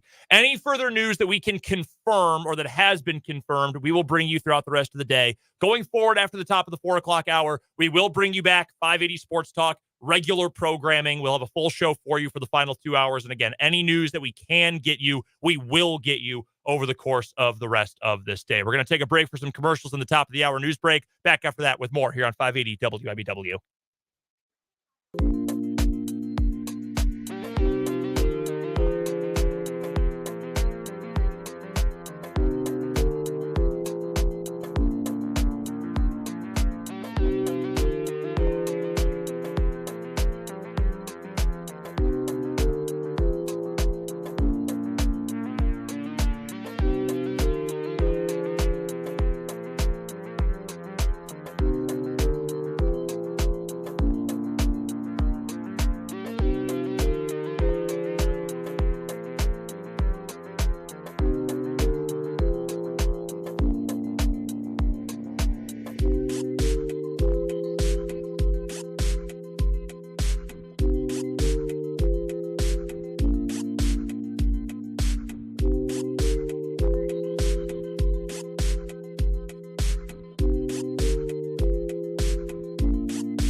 This is 580 Sports Talk on 580 WIBW. Brendan Dworzinski, Dan Lucero, Spencer Dupuis here with you. We will return to our regularly scheduled 580 Sports Talk programming. As I told you right before the top of the hour news break, though, any new information that does come out from Kansas City today and the shooting following the Chiefs championship parade and rally, we will bring you as soon as we get to it. Coming up here in this 4 o'clock hour, again, we are back to our typical 580 Sports Talk content. We are going to talk some Chiefs coaching continuity and some big news from earlier today with Steve Spagnuolo signing a new extension.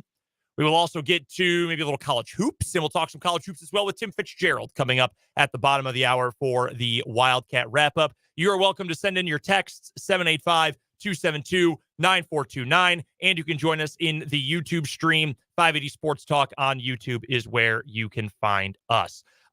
Minor programming note, know what is wrong with you today. I cannot possibly think of a way we could be less sensitive about what happened today in Kansas City than to air a segment that we want to keep fun. And it does not seem right. So we'll return to what is wrong with you coming up tomorrow at 4:20 on the show. I've told you a couple of times already, and I think we're all in agreement on this. Really not the time for editorial or anything like that. But I do want to give a comment here about some of the Chiefs players and personnel. As far as we know, they are all safe and accounted for and everything. Albert Breer from Sports Illustrated tweeted this out a little bit ago, and I want to make sure I get all the wording right here. He said, the Chiefs left the parade in buses and in shock. I'm told that players were unbelievable in calming panicked kids down. Blaine Gabbert, Trey Smith, Austin Ryder, and Chris Oladokun all rallied. Smith even went up to one kid, gave him the Chiefs WWE championship belt that they were given for winning the Super Bowl, and then sat with the child until he calmed down. There was a story from Sam McDowell of the Kansas City Star, who was interviewing folks throughout the day. One high school student who, trying to run away from the situation, fell and actually was injured, scraped his face on the pavement. He was consoled by Andy Reid during this. And I'm going to get emotional talking about this. For the first responders who were down there to do everything they could to keep everybody safe, for anyone who tried to help people get out, for anyone who checked on their friends who were down there, and for Chiefs players who, I mean, let's be blunt, a lot of them earlier in the day were imbibing quite a bit and were taking this day in a much different way. To be there to help people in their time of need, that says a lot about the character of those guys. I just wanted to give them a shout out, because this is an impossible day to deal with and an impossibly difficult situation. And to the heroes out there who did everything they could to keep people safe and to save the situation as best as they could, and for players and coaches to do that, to go above and beyond, my heart goes out to them. Although those players may not have really been in sound mind, anything like that will change your demeanor of life right away, and you'll be from having fun to being scared to being wanting to make sure everyone else is okay. Yeah, I just really appreciate that. As far as news goes, the Kansas City Police have tweeted that they expect to have another news conference at 5 p.m. this evening. So we'll take that and we'll bring that to you here on 580 WIBW FM 104.9 and continue to bring you the information. Again, in case you are just tuning in, the information that KCPD was able to confirm is that one person has died as a result of today's shooting, and that 10 to 15 people are injured, though whether that is from gunshot wounds or from something else, maybe trying to flee the situation, that has not been confirmed. Conditions of those involved outside of the person who is deceased have not been confirmed. Ages, identities, anything like that. That's all we've got, and that's all KCPD has shared. So that's the most up-to-date information. And again, when they have another press conference at 5 o'clock, that is the scheduled time for their next news conference at police headquarters. We will share that with you. Let's get to 580 Sports Talk. We'll try to keep things as fun as we can, do what we come here every day to do, and hopefully you guys are able to have a good time with us in the wake of such a difficult day coming out of Kansas City and coming out of what was supposed to be such a celebratory day for the Chiefs, for Chiefs fans, and for the entire kingdom. Wanted to talk about some of the news from today, though. Steve Spagnuolo gets a new extension to return to the Kansas City Chiefs. Not I don't think he was going anywhere. But it is, I think, symbolic and important to know he isn't going anywhere. And the guy who built this defense, and built with personnel, that's Brett Veach, that's Chris Shea, Brant Tillis, all those guys in the front office. Brant Tillis obviously on his way out. But Steve Spagnuolo taking this team from what they were in 2018, which was arguably the worst defense in the NFL, to now 5 years, 3 Super Bowl championships later, arguably the best defense in the NFL, or at least among the very best in the NFL. Truly, truly incredible. And that's one of the things that has come up before. I think it comes up almost annually during a training camp report with Mitch Holthus. We talk about it when the Chiefs win a big game in the middle of the season, when it's one specific position group. The offensive line plays a great role in a big win. Man, Andy Heck, the fact that he's been here for so long, that matters. That means something. Spags and his experience and the fact that he's been with these guys for most of the defense at this point for their whole career. McDuffie and Snead and at this point a majority of Chris Jones's career, and Bolton and Gay. Karlaftis, all these guys. He's been there with them. Continuity matter. The wide receivers, the flip side of that. New wide receivers coach this year. What did the wide receivers do? Struggled for much of, if not most of, this season. And that's not a dig at anyone. That's just a fact of the matter. Continuity matters. So to keep Spags around, that is a big deal. And frankly, over the course of this dynasty, the fact that the Chiefs have kept so many of the core pieces together, save for Sam Madison left the defensive backs room. You've had the rotation at offensive coordinator, but Matt Nagy's not a new face. It's just a refreshed face after his stint with the Bears. And they've never really gone outside the organization either. That's always been a spot that they've promoted from within. When Doug Peterson left, it was Matt Nagy.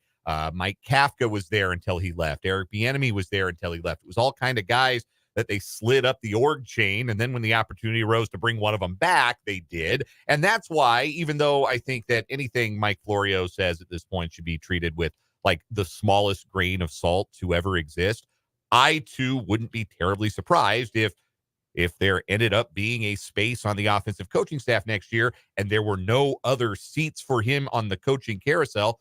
Eric Bieniemy may end up back in Kansas City. That really wouldn't surprise me, because that is how the Chiefs have operated before. They call it brain drain, right? And it happens frequently to the trendy team. Just look at last year's Philadelphia Eagles. They lost both of their coordinators. Their offensive and defensive coordinators both got head coaching jobs. One objectively really good year as an offensive coordinator for Shane Steichen got him a head coaching gig. One good year, for a record-setting year, for Jonathan Gannon as the defensive coordinator for the Eagles, and that got him a head coaching job. And it's not the first time that's happened to a team that's made the Super Bowl, and it certainly won't be the last, but it is remarkable how little that has happened to the Chiefs, and not just in regards to head coaching jobs, but in terms of guys who are position coaches getting defensive coordinator opportunities somewhere else or offensive coordinator opportunities somewhere else. You're just not seeing that happen to the point where it really affects the Chiefs' operation. The trains keep moving on time. And a lot of that is, again, culture at the top. Everything that Andy Reid is, everything that he's about. But when you have guys like Andy Heck and Joe Cullen and Brendan Daly and Dave Merritt, who are maybe not names even the casual Chiefs fan knows, but guys who've been a part of this staff for a long time and turned down offers from other places to stay in Kansas City. Now, Dave Merritt in particular has very personal reasons for wanting to stay in Kansas City. He's a defensive backs coach, and he's talked about, hey, my kids are growing up here. I want them to be able to finish school here, and then maybe when that happens, I'll look elsewhere, maybe look at a bigger job, a greater opportunity somewhere else if it arises. But his son, by the way, get to know the name Dawson Merritt. Know that name. If you are a KU, K-State, if you're a fan of any team within like 1,000 miles of KC, know that name, because he is a stud. Anyway, continue with your point. So just threw the mic right back in my own face. Everything all right? I'm good. Okay. I'm good. All right. Fired up. Being able to keep those assistants has been, I think, a really crucial part of why the Chiefs have been able to build what they have built. Because it's not just, and we haven't even mentioned Dave Toub, right? One of the best special teams coaches in the game, a guy who's had head coaching interviews in the past and has remained on this Chiefs staff. being able to maintain those position coaches. And we're not just talking about any guys either. We're talking about some of the best in the business.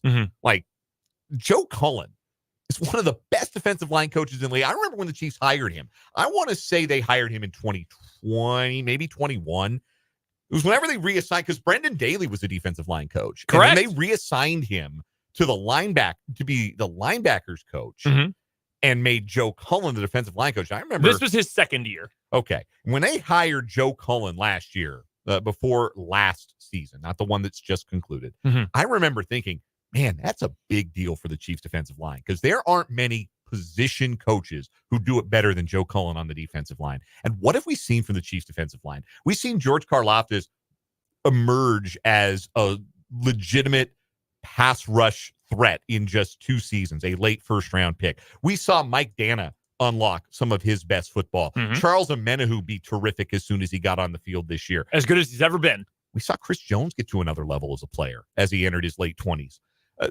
Joe Cullen is the business, man. Like, he is a big deal. And to have and maintain him on this coaching staff, and guys like Andy Heck and Dave Merritt and Brendan Daly and Dave Tobe and the names that we've mentioned, that's how you build a dynasty. It's not just the continuity in the players. It obviously helps to have the quarterback and the head coach and the GM and all of those things stay in place. But when there are that many cogs in the machine that stay in place, that keeps you really, really moving and grooving along and winning a lot of games. Yeah, I mean, I told you guys after the press conference for Dan Quinn that Eric Bieniemy not coming back, I could see him going back to the staff here with the Chiefs, and that's just something, as you mentioned, with Matt Nagy did that after he was, let go from Chicago. And I think that's just kind of they call it the Patriot way for what the Patriots do. I think the Chiefs way is, if you're a coach with us once, you're always welcome back. And that's Andy Reid. He is notoriously loyal to his guy. It's kind of an interesting turnabout with the team that they played in the Super Bowl, the 49ers. 1 year for Steve Wilkes and he got fired. And I don't necessarily blame them for moving on, but it's an interesting way to look at it, because the 49ers have had a lot of turnover on the defensive side of the ball. It was Robert Saleh, now a head coach. D'Amico Ryans, awesome coordinator, now what I think is an awesome head coach. Now Steve Wilkes. And now you're changing that up again, going into a year when a bunch of your guys are going to end up in the final years of their contract. It's just an interesting situation. And look, I mean, they keep winning. They've been to the Super Bowl with multiple different defensive coordinators now. So it's not necessarily one way works, one way doesn't. But as we know from pretty much every sport, and I go back to the same phrase that I have heard Bill Self say, I don't know how many times, when he talks about the NCAA tournament and someone says, oh, wow, you guys are really young this year. Or, wow, you guys are really old this year. What does that mean? And he will tell you that hard work beats talent when talent doesn't work hard. No one in the NFL is taking plays off, save for like your all-time buffoons, your Albert Haynesworths, or what appeared to be Chase Young in the NFC Championship game before he went nuts in the Super Bowl and actually played his heart out in that game, and I thought played really well.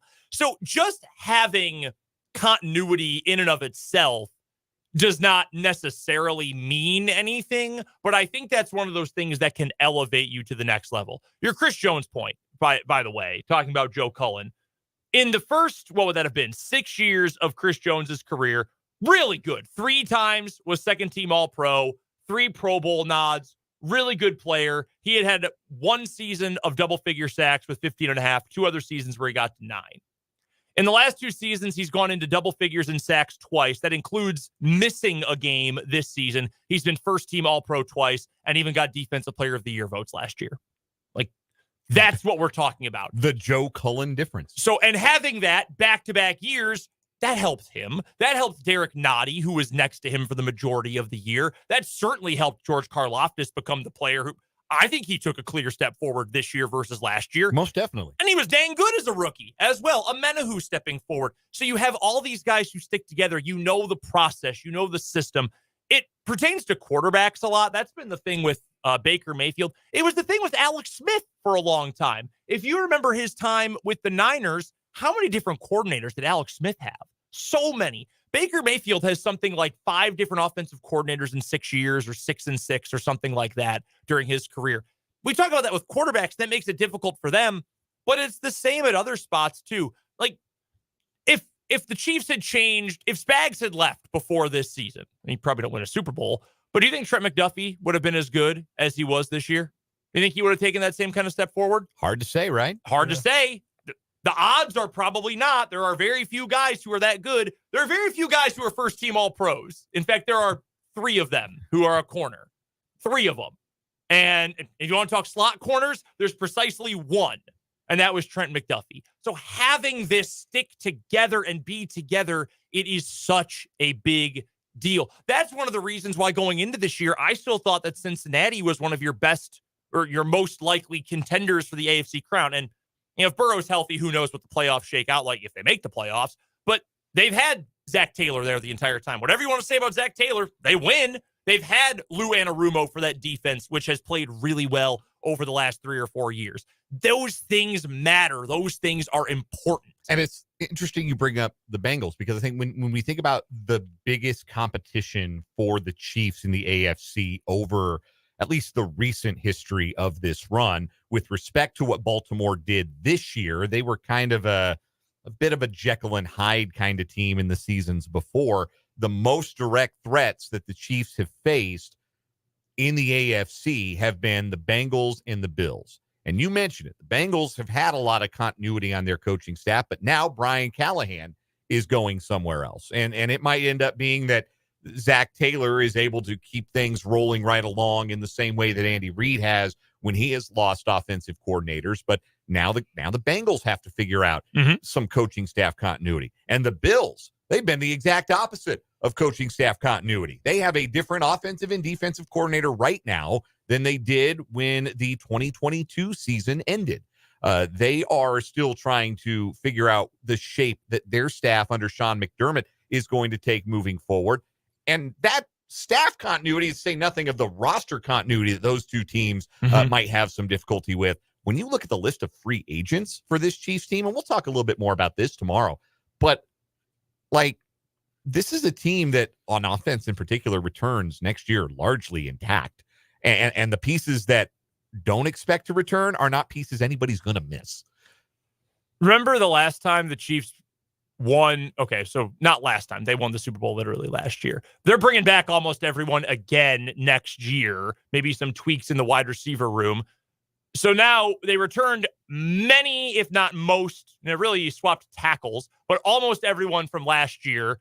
You won another Super Bowl. 54, you returned. Remember how big of a deal it was that they returned all 22 starters from the 2019 season to 2020? Because that never happens. Yeah. And arguably, despite losing the Super Bowl, and we know the context of that game, they went back to the Super Bowl, and that's arguably the best team the Chiefs have had since Mahomes took over as starting quarterback. I insist that it is. I insist that the 2020 Chiefs were the best team of the, maybe not the best offense, but the best all-around team, potentially, of the Mahomes-Reid era was that 2020 team. They stomped everybody right up until the Super Bowl. Right, but they were stomping everyone 14-2, and it was an effortless 14-2. To me, that was the best team. And to your point, why was that the case? Everybody was back. And you get a situation where, and culture gets so overblown. I mean, how many times have we all heard talk about, our culture is so great, our locker rooms? That stuff is overblown, I think. And you know what breeds good culture? Winning. Like, that always helps. But there is something about playing for this team. Chris Jones, drunk as he may be, and we'll get to this in more detail coming up on tomorrow's show, he is facing maybe the last huge payday he's going to get as an NFL player. What did he do on stage today? I'm coming back. Not next year, but the year after, too. He's yelling that to the chagrin of his agents. Yeah. Like, Drew Tranquil is running up and down the parade route today, talking about how much better this is than LA and how much he loves the Chiefs fans. Like, people want to be there. People want to be a part of this. Everybody loves Andy Reid, unless you're Steven Nelson, but he mostly had beef with Brett Veach even more than Andy Reid. Guys, it doesn't really matter if people like Matt Nagy. You worry about Andy Reid. The defense loves Spags. They love this dude. They love Joe Cullen. Like, having that be permanently there is, I think, why the Chiefs have been able to have this kind of consistency. 6 years in the NFL is a lifetime. That is twice the length of the average NFL career. That's what, 2.9 years in the league is the average NFL career. That's twice the length of your average late round pick or undrafted guy. They have been the best of the best. And having the same routine, the same people, I think routine plays a big role into it. Because if you play for Andy Reid for more than 5 minutes, you know what the expectations are. You know what training camp is like, and we know training camp is a doozy for this team. You know all of those things. That helps. That matters. That means something. It's why we talk about why good franchises always win. You look at the Chiefs weren't always one of those franchises. You want to go a decade plus ago, certainly weren't one of them, but the Chiefs, the Steelers, the Ravens, the Packers, teams like that, they win all the time. Then you've got teams who turn over guys all the time. They have those bad cultures. Things aren't consistent.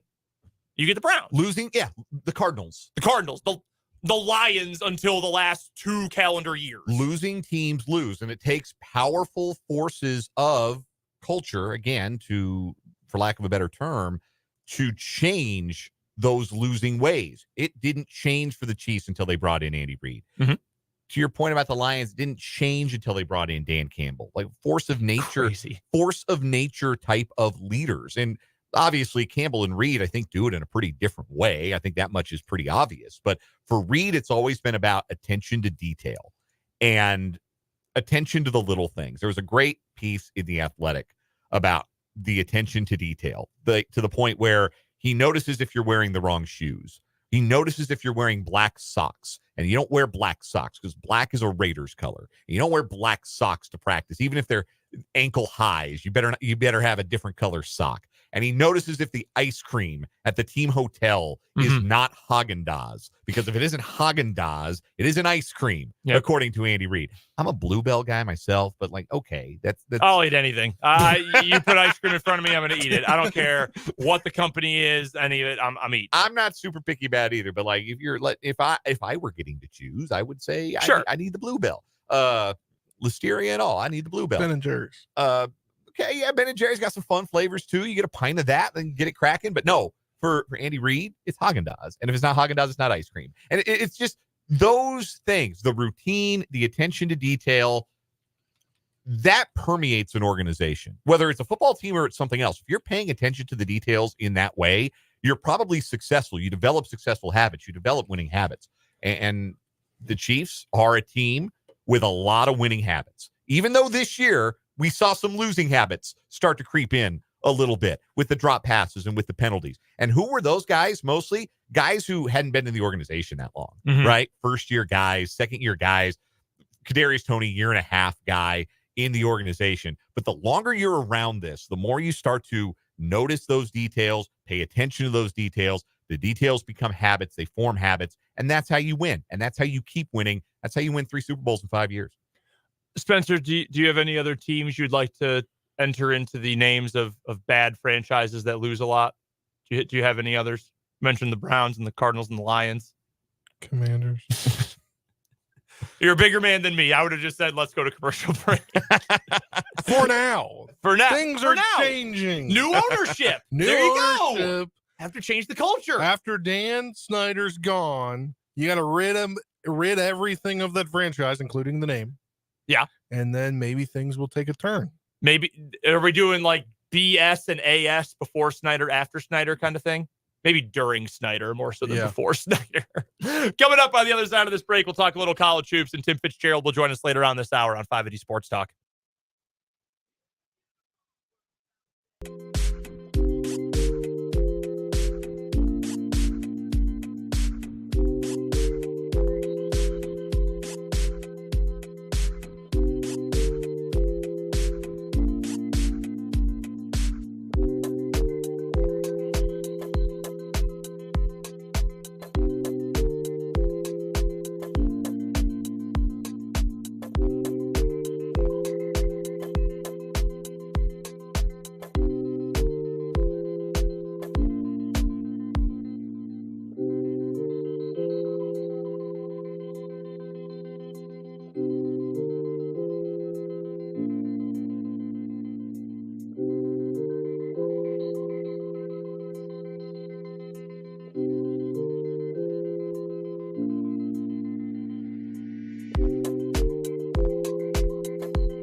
We'll talk to Tim Fitzgerald of GoPowerCat.com here in just a couple minutes for today's Wildcat Wrap-up. Did you see the big college basketball news today?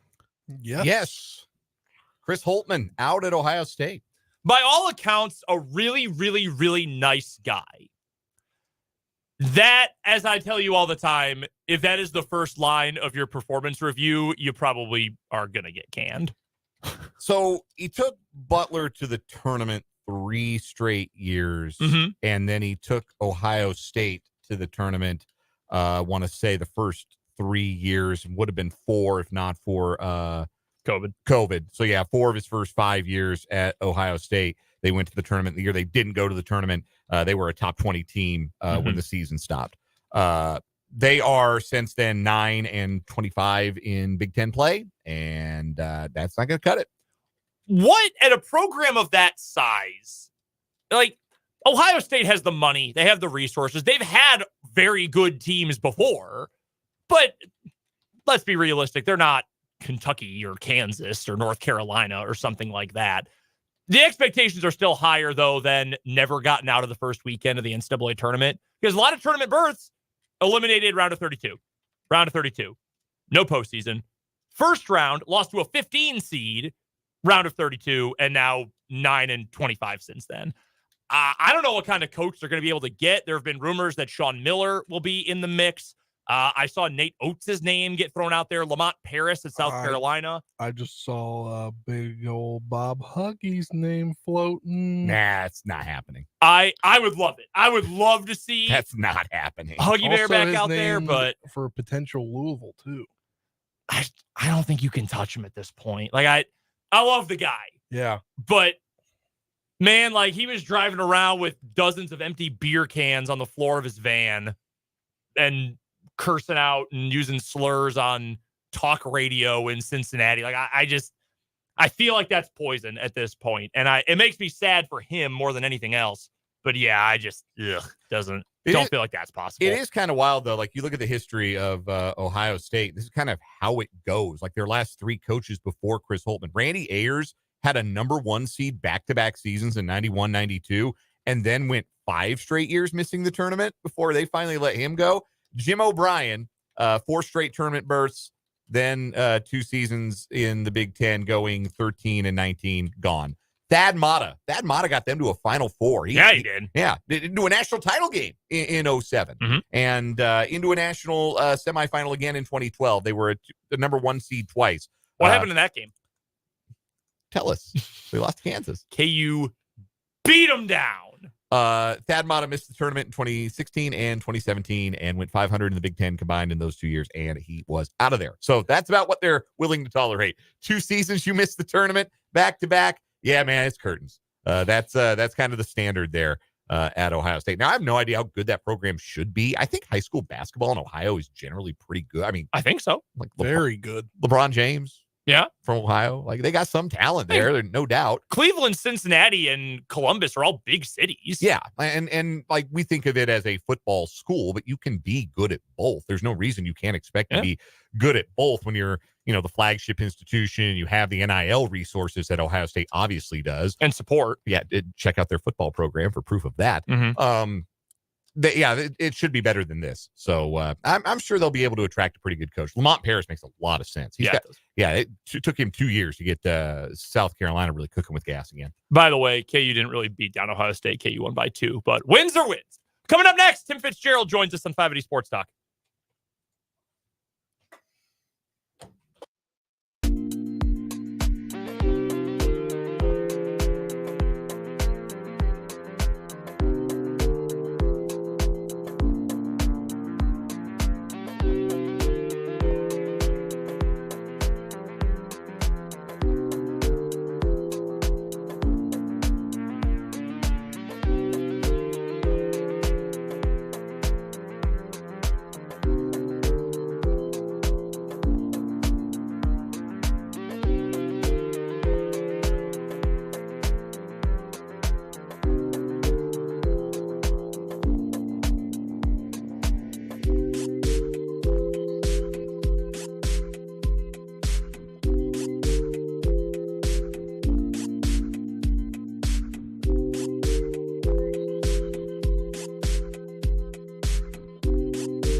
Joining us on the Fleming Place Wine and Spirits hotline is Tim Fitzgerald of GoPowerCat.com. It's the Wildcat Wrap-up here on 580 Sports Talk. Go find all of Fitz's great work at GoPowerCat.com, and you can also find him on Twitter at Life of Fitz. Before we get to K-State, Fitz, wanted to check in, since you are a big Kansas City Chiefs fan, how was the celebration for you on Sunday night when the Chiefs brought home the Lombardi?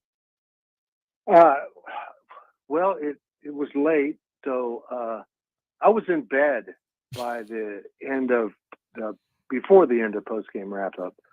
I didn't see the trophy presentation. You know what? I'm just going to give everyone listening some advice. Don't get old. Just don't do it. Stay young, and your bedtime will stay more reasonable, and you can enjoy things in life, especially late-night sports. I do appreciate that advice. I'm doing my best. I'm trying hard. Father Time is battling me on that one. Fitz, let's get to Kansas State basketball. Not quite as much to celebrate as the Kansas City Chiefs over the last few days. The BYU Cougars, they hosted K-State this weekend and took them down 72-66. BYU was in control for a lot of that game. Look, we know that the turnovers are a problem for Kansas State. They have been a problem for Kansas State all year. And I know this is sort of a rehash of a question we've asked you before. Is that the one thing that is keeping this K-State team from, reaching that brass ring, so to speak? It's having a profound effect on their ability to score enough points to win games. How's that for a simple explanation? When you squander at least a quarter of your possessions of the ball, I don't care what sports you're talking. When you got possession of the puck, the ball, what am I forgetting here? Whatever. You got to take advantage of it. And they're allowing their opponents to have more opportunities to score than themselves. Period. That's a losing formula. And they've got to figure out how to control it. They're not going to solve it because, let's be honest, they don't have very good ball handlers. They don't have a true point guard on the floor. And even their young freshman who's a true point guard also turns the ball over because he's a true freshman. So it's maddening. It's hard to figure out how they're going to solve this.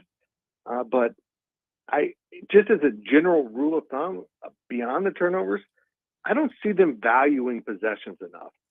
There's a lot of bad shots mixed into the mess of the turnovers. So I would say they're just not getting good looks at the basket, maybe a majority of their possession. And it's really troublesome. They're just making their own lives so difficult by doing these things. I know that the finishing lineup is more important than the starting lineup, but that being said, do you like the slight tweaks to the starting five that Tang's made over the last few games? I like Day-Day Ames being in the lineup. I don't particularly like David Gasson going to the bench because of it. I almost wouldn't mind, depending on your opponent. Sometimes you need a stronger post presence. I almost wouldn't mind them going back to David Gasson as the post. I thought that was really one of the solutions they could have pursued in the BYU game, is maybe put someone else out there than a traditional big, since you had to cover the 3-point line so much. But I'm not a coach, and we should all be thankful for that. And I know these coaches are working extremely hard to figure out what the right solution is. But I want to see more of Day-Day Ames. I want to see more of R.J. Jones. And honestly, I don't understand. Again, I don't go to practice. I don't know what's going on. But Michaela Britt seemed like in that BYU game, his physical presence and explosive nature might have helped the team. And I know that some freshmen make a lot of mistakes. But by golly, your veterans are making a lot of mistakes. I'd rather have mistakes that these players can learn from as opposed to mistakes they've been making their entire career and continue to make them. Fitz, what is K-State's best five right now, in your opinion? I know you just gave the disclaimer that you are not a coach, but to me, I think their best five is pretty obvious. Like the best lineup they can roll out there, to me, irrespective of who they're playing, I think is pretty obvious. I'm curious what you think it is. Well, I want to know what you think it is. I think it's 3 guards with Kaluma at the 4 and Gasson at the 5. And I'm with you. Yeah, I'm with you. And you know what? There's going to be times when I like David Gasson couldn't handle Hunter Dickinson. I mean, that's not how it works. Right. You're going to have a big guy in there some games. But I do agree let's keep this in mind that last year when they went on the run, Gasson was playing the 5.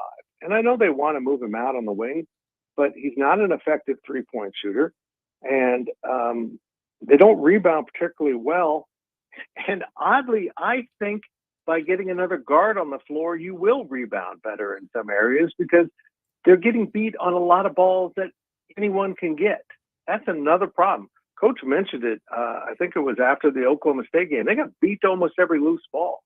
And those are the things that maybe more little guys can get on the floor and get after it a little bit. We're talking to Tim Fitzgerald of GoPowerCat.com on the Fleming Place Wine and Spirits hotline. This is the Wildcat Wrap-up on 580 Sports Talk. Fitz joins us every Wednesday at this time on the program. You can find him on Twitter at Life of Fitz. And again, check out he and the staff's great work at GoPowerCat.com. You mentioned the Oklahoma State game because the BYU game felt exactly like the Oklahoma State game, a game where it just felt like apparently one of the dogs agrees wholeheartedly with my assessment of that. That it felt like Kansas State played well offensively for a stretch towards the end of the game and stayed in the game, but just couldn't get the stop that they needed at the end. My broader point, we know how tough it is to win on the road in this league, but K-State, even though they've lost 5 straight games away from home, they lost by 1 at Tech. They were in the Iowa State game till the end. They lost by 3 at Oklahoma State. They lost by 6 at BYU. It feels like even in this stretch of poor results on the road, that they still might be on the cusp of something. What in your mind is missing? What can they do that's just a little bit better in order to maybe steal a game away from home? Now, it's not likely they'll win at Allen Fieldhouse, but they got 2 left away from home at Texas and Cincinnati. Is there something they can do that maybe gets them one of those? Yeah, I think they need to be running more design things off the bench. They did a lot last year, and I don't see them doing it as much. Let's go back to the K-State KU game. There was 2 late timeouts by Bill Self in that game. Both times they came out of that timeout with a design play that led to an easy dunk. That's 4 points your coach just scored. Now, a player gets credit for it, but your coach scored those points. And I think K-State needs to get back to running some sets and say, this is what we're going to do and try to open it up. I feel like they're just trying to let the guy's talent rule the day. And you know what? It's not good enough. We've seen it. They don't have enough guns to get those answers. I'll say this about the BYU game. That was a blowout. K-State had an opportunity to win late, but then they had a defensive breakdown that led to an easy bucket. They were still kind of hanging around, but it reminded me of a Bruce Weber game. You're getting your butt kicked the entire second half, make a furious run, get it to 6, and boy, that was a close game. It wasn't a close game. They got outplayed for a good chunk of that game and got handled, and BYU cruised the finish line and made it across 6 points ahead. And you know what? And so it's kind of like window dressing. It just didn't amount to much for me. It wasn't a close game. TCU, the opponent on Saturday. K-State has their bye segment of their schedule. They don't play a midweek game this week, so they're back in action Saturday at Bramlage against TCU. This is a bit of a lesser TCU team than last year's. They don't quite turn you over the way that TCU did last year, which is probably a bit of a relief for a Kansas State team who, as you said, has had trouble valuing the basketball. What do you think is the biggest key to this matchup if K-State's going to get back on the winning track and protect home court? We've got to play 40 minutes. I mean, this team just kind of checks out for spans. They don't do it as often as at home. They didn't do it against KU. They kept that kind of constant hum to their, I don't want to call it effort, just kind of their focus and how they're executing all the little things. They've got to come back and value the ball more, guys. I mean, you're just throwing it away. You're lazy with your passes. You're dribbling it off your leg at basic fundamentals. It's driving me nuts. So you mentioned K-State's got a bye week. It's my bye week. I didn't have to cover. I'm getting very frustrated covering them because of all the mistakes they make. And Tim, women's hoops in action tonight there at Iowa State. Obviously, a close one. They were able to get the win over Oklahoma State on Saturday, 69-68. But could we see a return of Aoka Lee tonight? It's around that 4-week timetable. Yeah. I would imagine we might see her in some part. Maybe there won't be as many minutes as fans might want. This, Iowa State K-State's a good women's basketball rivalry. And it's kind of had some, tension to it long before Farmageddon became a thing.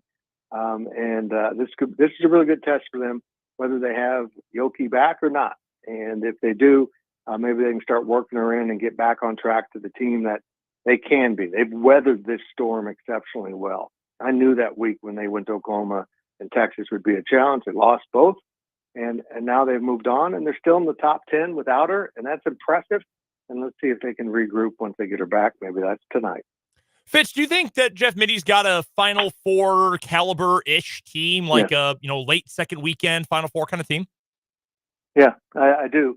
He's got a good backcourt. He's got a great point guard who's really smart, Serena Sindel. He's got some young players. The Glenn twins are just those kind of glue players you need. They do a little bit of everything and connect the parts together. I do. Gabby Gregory's kind of struggling a little bit. She's had some health issues. She isn't quite the same player she was last year. If you get Yoki back, I almost want to maybe shut her down for a little bit, try to get her healthy before that postseason comes around.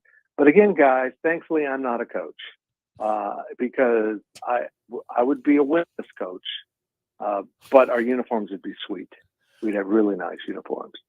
Fitz, I wanted to ask you something from the football side for K-State. And it was actually brought up, I think you retweeted it, in fact, from your guy Ryan Wallace over at Go PowerCat earlier today. So there's a story at The Athletic about Will Howard and why he's a fit for Ohio State, why maybe he is or why maybe he isn't. And there's a quote in there in this story that goes, talking about Will Howard, quote, "He wasn't thrilled with how it all went," talking about the end of his time at K-State. "He felt like he had to re-win the job every year, but he stayed and fought. In a day and age when kids get in the portal early, Will Howard never did." Now, I think Will Howard's story is really cool. I like Will on a personal level. We've gotten to talk to him a bunch. I think he's a good kid and a good quarterback and all of that. That quote, and Ryan pointed this out, Fitz, is kind of interesting because, like, let's be blunt, Will stunk his first 2 years at K-State. Like, that was not, I'm not sure what job he was re-winning. Like, he was coming in as an injury replacement. And yes, he came out of nowhere and was great when Adrian Martinez got hurt. But then, like, I know he was second team all conference, but he struggled turning the ball over in most of the first half of this past season. That feels a little bit like whitewashing Will Howard to me a little bit. It's crap. That quote is utter crap. Look, anyone who thought Will Howard was going to be good his junior season, I don't know what evidence you had that he was going to turn into that player. The coaches didn't have that evidence. They went out and got Adrian Martinez. You know what happened? Adrian was pretty good, and then he got hurt, and they put in Will Howard. And you know what happened when Will was good? He stayed on the field. Now, granted, Adrian came back for the Texas game, and that was a mistake. But then he stayed on the field. Did we hear Adrian Martinez bitching that he lost a job due to injury? No.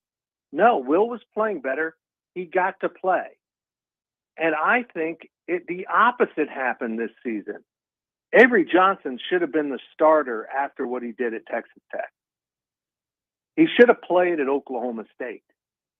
And Will Howard responded to that positively and came out and played some better football at that point. But I don't care if you're a quarterback, any other position on the field, or if you're a coach. Every time you step on the field, every time you go into whatever your job is, you've got to perform. And if you don't, the boss will look for someone else. Again, that crap, that quote is utter crap. And I'm sorry you had to compete to play football and nobody handed you the job. It's just unbelievable. And if I'm an Ohio State fan, I'm like, uh-oh. That quote tells me this kid doesn't want to really strap it up and compete. He just wants to kind of ascend to the role. And maybe he has done that at Ohio State. But I can tell you this. If he puts in a first half in Columbus like he did for K-State in Stillwater, he ain't seeing the field in the second half. That's not how it works at Ohio State.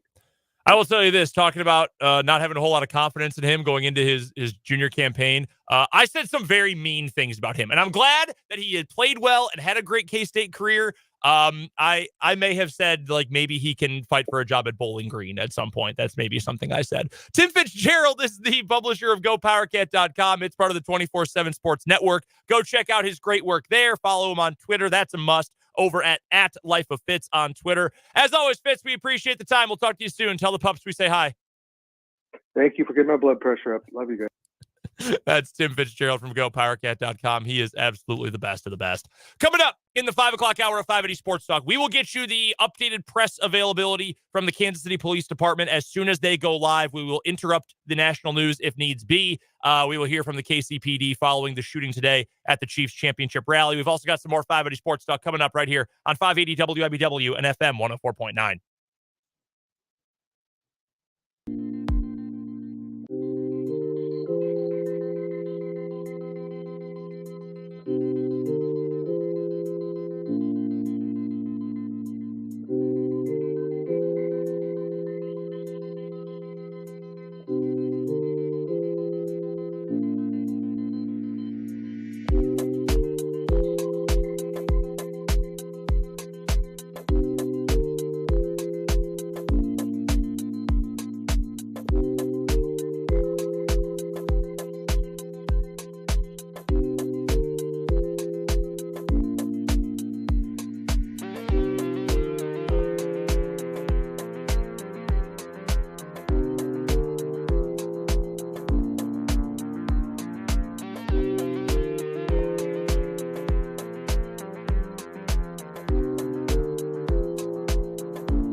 now it's the final hour of 580 Sports Talk here on 580 WIBW. I'm Brendan Dworzynski. That's Dan Lucero. That's Spencer Dupuis. Here with you for one more hour today. We've got our 580 Sports Talk headlines coming up here in just a second.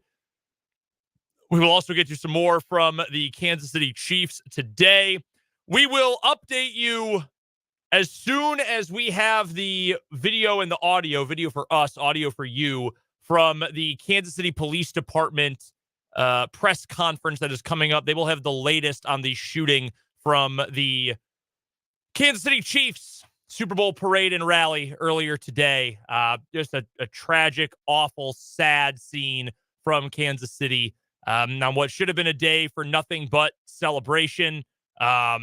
Unfortunately, we are far too occupied now with a life that was lost and numerous injuries, patients being treated, including children. That is confirmed reporting from, I know I've seen that from Fox 4 as well as other places at this point. Just a really tragic scene. So the Kansas City Police Department, they are going to hold a press conference here. It will start any time. They were about 15 minutes late at 3:30. They had one scheduled as well for 5 o'clock. So as soon as they are ready to go, we are going to carry that in full for you. Before we get there, though, we will have our 580 Sports Talk headlines. We also will talk some Chiefs. We'll take your texts, 785-272-9429, and we will take your comments on the YouTube stream. 580 Sports Talk is where you can find us on YouTube. Why don't we get into it with today's 580 Sports Talk headlines? First one for me, some final notes on just how many freaking people watched the Super Bowl this week. 123.7 million. That was the average watching audience for the Super Bowl. Over 200 million people watched at least a portion or at least watched a couple minutes of the Super Bowl on Sunday. Well, how about this? Record female viewership for the Super Bowl this year. 58.8 million average female viewers, a 9% increase from last year. Women accounted for 47.5% of the total Super Bowl audience. That is the highest proportion ever, according to the Sports Business Journal. I think this is evidence of two things. Well, three things. One, having superstars and popular teams in the Super Bowl means even more people will watch than normal. That's number one. Number two, there's a Taylor Swift effect. There are most certainly many of these women probably, and probably some men too, if we're being honest, watched for Taylor Swift because they wanted to see her reactions. They wanted to see who was going to be with her in the box and what is she wearing, and is she going to hang out with Travis Kelce after the game? Is she going to make that Bovada bet come to life and she's going to cheat on Travis Kelce with George Kittle when the game goes final? What all is going to happen there? I also think, though, there are just women who are football fans. Like, the NFL doesn't really cater to those fans ever. I was having this conversation with my wife. We were talking about Taylor Swift a lot earlier in the season, and she was saying, I kind of like that the broadcasts now acknowledge that there are women who watch the games too. And not every woman wants to wear a pink form-fitted team jersey. There are just people who are women who like football too. And I'm sure they came out in droves to watch the most popular player in the world, who's also the best player in the world, go up against another extremely popular team. So record viewership, not just in total, but from the female population as well. Yeah. And you said it very well, that I think there is an element of football that doesn't really know what to do with its female viewership, its woman viewership broadly. And it's here's some pink stuff. Mm-hmm. Y'all like pink, right? Right. Have some pink, have some sparkles, have some bedazzled jerseys. And I think that this was a year that I noticed that the tenor of things has started to shift a little bit, where, okay, they're just part of the audience. They might be here because of Taylor Swift. That might be their gateway for some, if not a significant portion of the women who watch the Super Bowl. But hey, while you're here, this is what there is to enjoy about the sport. And it took on, I think, a little bit. It's less patronizing, I guess, is what I'm trying to say, because I do think that for a long time the NFL patronized its female viewership, and I sensed that is going in the other direction in this season. Yeah. And if Taylor Swift was a part of that, then good for her. Even if unwittingly she was a part of it, good for her.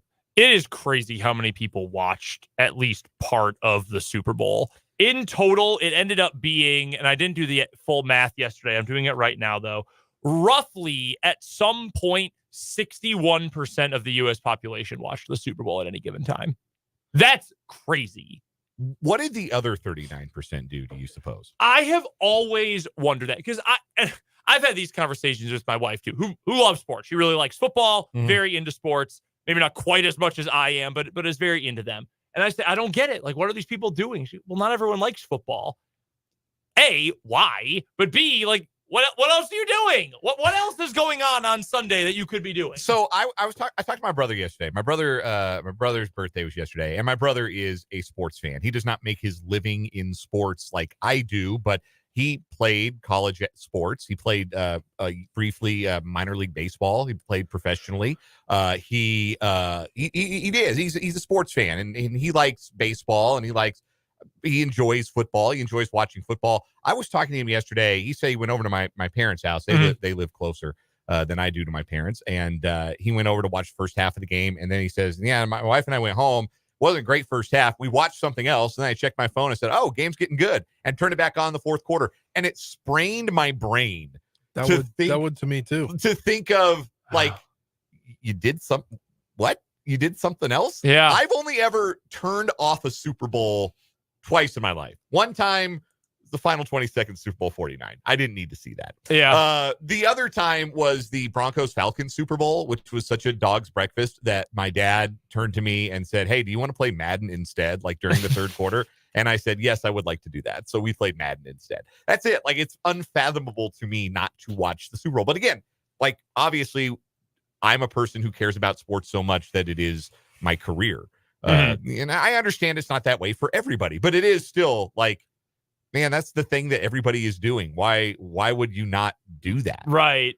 Man, that's wild. By the way, speaking of that Super Bowl, I can tell you something about pretty much every Super Bowl of my lifetime. Like, I don't know that I could give you a ton on that, I guess, was the last of the Cowboys dynasty. Like, I probably Cowboys Steelers. Yeah. I can tell you that Neil O'Donnell was horrible. Yes, Neil O'Donnell throwing to what was his name? Larry Brown. Yeah. Like, he was on his own team. Yeah, like, I can give you something from pretty much every Super Bowl I've been alive for, except Super Bowl 33. I think I could do that with 2004 and up. Yeah, I could not give you a single detail about the Broncos beating the Falcons. I can give you Rod Smith dusting Eugene Robinson for an 80-yard touchdown because Eugene Robinson had a busy night the night before. Is that so? The man of the year, the NFL man of the year, had an eventful evening earlier in Miami. Yeah, I did not know it was in Miami. I knew John Elway, but I know that was the last one for John Elway, and he retired after the game, but I could not have told you anything else. I did not know it was on Fox, for example. Oh, I do remember that. I did not know that. Had absolutely no idea. The one I probably remember the least about is that Rams Patriots Super Bowl. Not the first one, the Brady's first. I'm talking about Brady's last New England, that 13-3 game. I vaguely remember Rob Gronkowski making a big play. A very dramatic catch that I believe was reviewed, if I remember correctly. I got nothing else for you on that game. Absolutely zilch. Goff stunk. McVay coached that game bizarrely. I remember that one at least a little bit. But yeah, every other one, the Neil O'Donnell being terrible in Super Bowl 30. Packers obviously won Super Bowl 31. I was barely alive for that, but I know plenty about it. The Elway copter game the next year, his first. Like, I can give you something. My memories start with 92. I guess that would be 27. I think that would be the first Cowboys-Bills Super Bowl. That's where my memories, full-fledged memories of the game began. But that one Super Bowl, Patriots-Rams, the worst one I've ever seen. Even worse than some of the ones that were blowouts, right? Like 49ers Chargers was a blowout, but I remember all those wide open wide receivers Steve Young was throwing to. Still has the record, 6 touchdowns.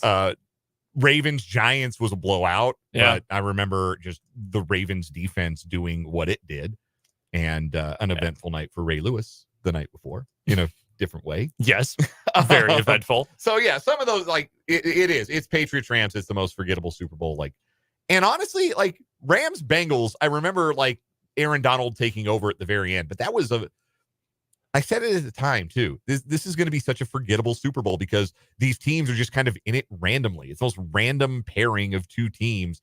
It says very little about like where the NFL is and where it's going. It wasn't the prelude or the natural climax of any team's like run because like the Bengals haven't been back in 2 years and the Rams like under Stafford, like they get back to the playoffs this year. But yeah, it's just kind of a context-free random Super Bowl. They also have the flimsiest fan base. I think we would look back on it differently if the Bengals had won because in the context of the game, that means they would have completed a big comeback. Yeah. But also that would have felt probably like a Joe Burrow crowning moment, whereas we know he's really good. I'd argue he's great, but if he had won that ring, it probably feels a little bit different. So I think that one is a little more results based if I had to guess. But yeah, I remember Logan Wilson's hold. I remember that. I didn't like that call one bit. Why don't we get to our next headline? Next headline for me, Chiefs made some moves today, just the futures contracts, essentially, signing players who had been on the practice squad and basically retaining their practice squad rights for their 90-man roster for the start of the next NFL year, which, of course, starts in March. Those 8 players include running backs Keontae Ingram and Deneric Prince, wide receiver Montrell Washington, cornerback Keith Taylor, safety Trey Dean, defensive end Truman Jones, and defensive tackles Matt Dickerson and Isaiah Buggs. Dickerson and Washington got the most game time for the Chiefs this year. Washington kind of stepped into that punt return role there for a couple of weeks while Richie James was hurt early on in the season. The Chiefs had acquired him after he had been released by the Broncos. And he performed some kick return, punt return duties for them. Matt Dickerson saw quite a bit of time at defensive tackle over the course of the season, but was ultimately released. And they started promoting Mike Pennell as a game day elevation from the practice squad. Good call. Yes. Yeah. They made the right move there. Isaiah Buggs was a late season pickup. I think he'd been with Detroit and they released him the week before the end of the regular season. The Chiefs, I think, signed him going into the playoffs, just kind of like a Danny Shelton type of signing, an emergency veteran guy to have around at defensive tackle. Deneric Prince was the darling of training camp for like 3 days. Yeah. But the Chiefs do think still highly enough of him, the undrafted free agent out of Tulsa, to keep him around for another go. So you may forget the other names as soon as I am done with this sentence that I am currently speaking right now, and that would probably be okay. Do you know where Truman Jones went to college? Truman State. No, great guess. Great guess. No, he's a Crimson man. Harvard. Oh, he's a Harvard guy. He's a Harvard guy. Yeah, I thought he was going to get. Yeah, very smart guy. What do you have, Spencer? I have that. So today's first day for pitchers and catchers reporting for a lot of the MLB, including the Royals and my Nationals. But the MLB sent out I guess on a conference call, they talked about that they intend to strictly enforce obstruction rules around the bases this season, instructing umpires to be more diligent in calling the infraction this year. That was in a video conference call with managers on Wednesday to inform the team. So today. So we're going to get more infraction or obstruction on the base pass. Great. More ruling from official or from referees. That's definitely what we want. Yeah. Maybe we can do more review. Yeah. Yay. More review. Oh, we'd love to hear that. I feel like this was a big piece of drama last year. I feel like there were a bunch of cases, maybe even a protest about a game because of interference rules at some point. Yeah. I remember what you're talking about. Like I can see like a whole to-do over being in the baseline or not in the baseline, but I can't for the life of me remember the context. Dan and I were talking about this earlier, Spencer, and I'm wondering how you feel about this, being the first time that you've worked with us at the start of spring training. It feels like when the Chiefs go really deep into the year, which is all the time time. You kind of lose focus. Like I had no idea until yesterday that pitchers and catchers report today. Whereas normally it's like, whoa, pitchers and catchers, they're coming on the 13th, the 14th, whatever. Like I was totally unaware. The only reason I was even aware of this was when I was, doing all my new sports updates with Bobby Wood Jr. Oh yeah. And I had the 14th in my head. And then I think the 19th is when the rest of the players will report for the Royals, and then their first game is Friday the 22nd against the Rangers. So that's been in my head for about the last week. Yeah, okay, 8 that makes days. sense. That definitely makes sense. I'm excited, man. This is the most excited I've ever been for the Royals. Truly the most excited I've ever been. Yeah, certainly here in the last handful of years, the most excited we've had any reason to be. And it still might end up like a 72-90 type of roster. Like I think that was what they were predicted to be. Right now, we are going to send it to Kansas City, the latest update from the Kansas City Police about today's shooting. Police Chief Stacy Graves, Kansas City Fire Chief Ross Grundison. One thing that we want to note at the outset, the situation continues to have updates. Things will continue to change throughout the night. That's why we are here to give you an update right now. The chief, both chiefs, will be giving more information both on the numbers of victims, the status of victims. The chief of police will give more updates on the investigation. A few things to note that we talked about earlier.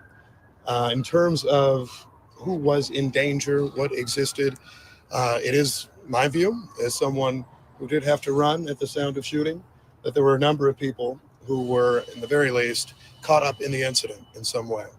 Myself, my wife, lots of families, players, chief staff, and others, their spouses, their families, a number of people who were in or near a Union Station.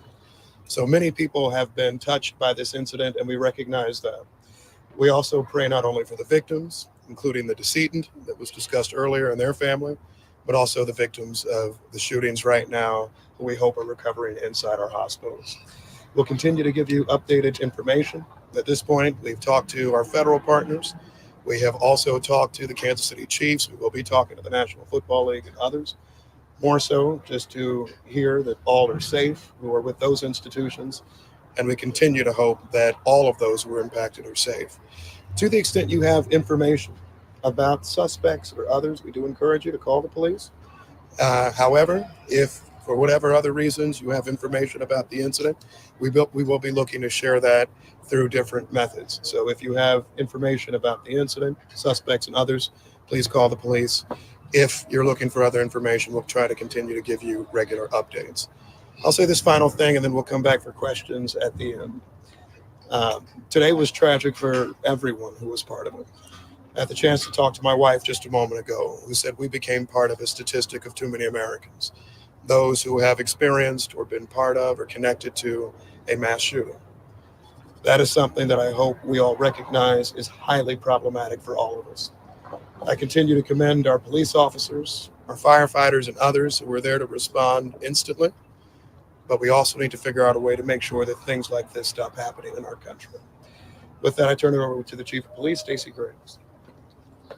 Thank you. I just want to echo the mayor's thoughts and his prayers, and also to acknowledge that not only the victims who were actually hit by gunfire, but there are a lot more people who are going to be forever impacted by what happened here today. As people were running, a lot of us law enforcement who are running towards the danger also guided those who were in fear of their lives, and that's something to be said of how impactful today's event truly was. Again, we have confirmed there is one deceased person. Our gunshot wound total has went up to 22, and Chief Grundison will provide a little bit more context to that. Right now, we're still working on a total of number of victims. This is still an active investigation. I do want to comment on the question that I got earlier about a video of some fans tackling someone. We do have 3 persons detained and under investigation for today's incident. We are working to determine if one of the 3 are the one that was in that video where fans assisted police. Our investigators are working with all of the surviving victims to connect them with loved ones. We are also working to identify our deceased victim so we can notify their family as soon as possible. We are also in the process of staffing a centralized phone number. This centralized phone number will be for those who are victims, witnesses, and if anyone has video or any information about what led up to what happened here today. Again, we are continuously receiving information minute by minute, which is part of the delay of us coming down here. But I do want to pass this on to Chief Grendison to give a little bit more context to some of the status of our victims. Just want to say that all of KCFD's thoughts and prayers are with those families that were affected by this tragedy today. And while we were not expecting it, we were ready and prepared for an event such like this. Our KCFD units, along with our mutual aid partners that were working to assist us at this event, touched a total of 22 gunshot victims. One of those was a fatality. We had 8 what we considered immediately life-threatening patients. We had 7 with life-threatening injuries, and we had 6 that had minor injuries. Of the most serious, the immediately life-threatening injuries, we had 8 of those. Those were all transported and off the scene and route to hospitals within 10 minutes. So we felt the response was certainly adequate and appropriate, and I commend all our staff working there today, along with PD, that did an excellent job under difficult circumstances. We transported 3 different hospitals. We transported Children's Mercy, Truman Medical, and also St. Luke's on the Plaza. Questions? Yeah, so we're getting... Who are you asking? Anyone that can answer the question. So we've heard people talk about gunshots that they heard near the west side of the Union Station, and then also gunfire in situations that happened near the fountain and the stoplight over there near the intersection of Berkshire. Was there 2 separate scenes? Was there one big scene? Do you know the answer to that question? That is still an active scene. That is a large ground to cover, as you know, the size of the Union Station. I will tell you, we have located that crime scene on the west side of Union Station. As far as in the front of, that is still under investigation. We have crime scene investigators as well as the detectives. We had a lot of our assault squad detectives and our homicide detectives that were actually in uniform today working the assignment. So not only did you have uniform presence immediately responding to the scene, rendering aid, going towards danger, but you also had detectives that were immediately on the scene that are still there and actively working. Are you investigating any sort of connection with the earlier shooting in the day at 27th and BP? We at this time we don't know if that's connected, but that is something that we are looking at. Children's Mercy says that they want parents to contact them if they don't know where their children are. Do you know that there may be, are there kids there who don't have a parent? I can tell you we have detectives at all of the local hospitals that are investigating, like I said earlier, trying to connect our victims to their loved ones. Should that be the case and it's a child, someone can either contact police, or if that is what Children's Mercy is requesting, of course they can contact them as well. Is there anything you can say about motive? Right now we do not have a motive, but we are asking those who may potentially have any kind of information, a witness or video, to contact police. That's one of that what I talked about, that phone number that we're setting up, that's going to be centralized for victims, witnesses, and potential video evidence. Any age range on the person? I do not have that yet. We learned of a second gunshot victim who has died from family. Has that development? I have not been able to confirm another death.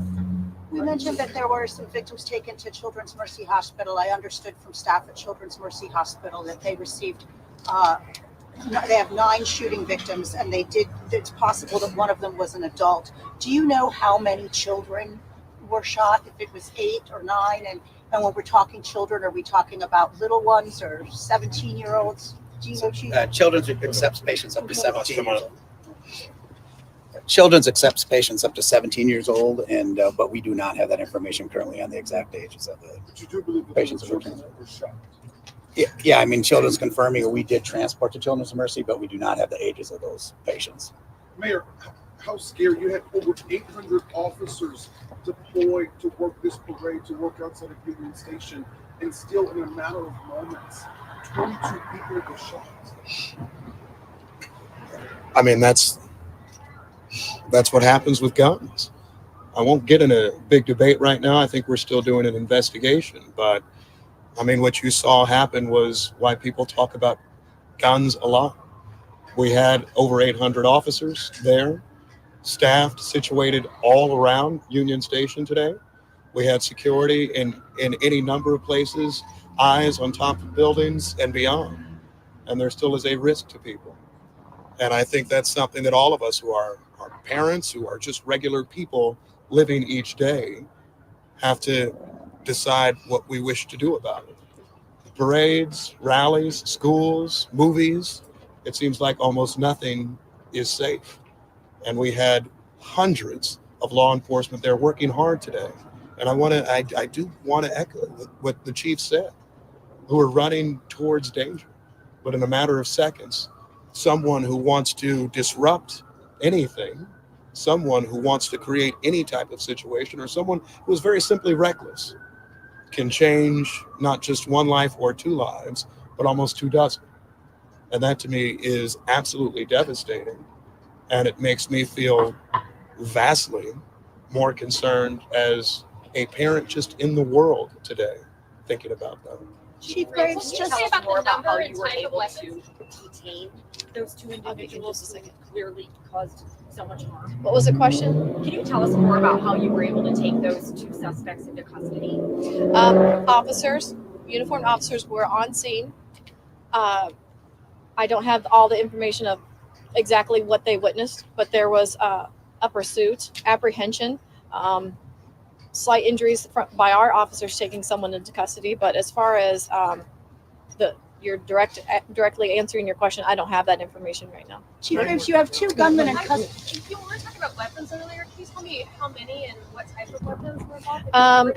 I don't have the exact on the weapons, but we have recovered firearms. I don't have a number for you or a caliber.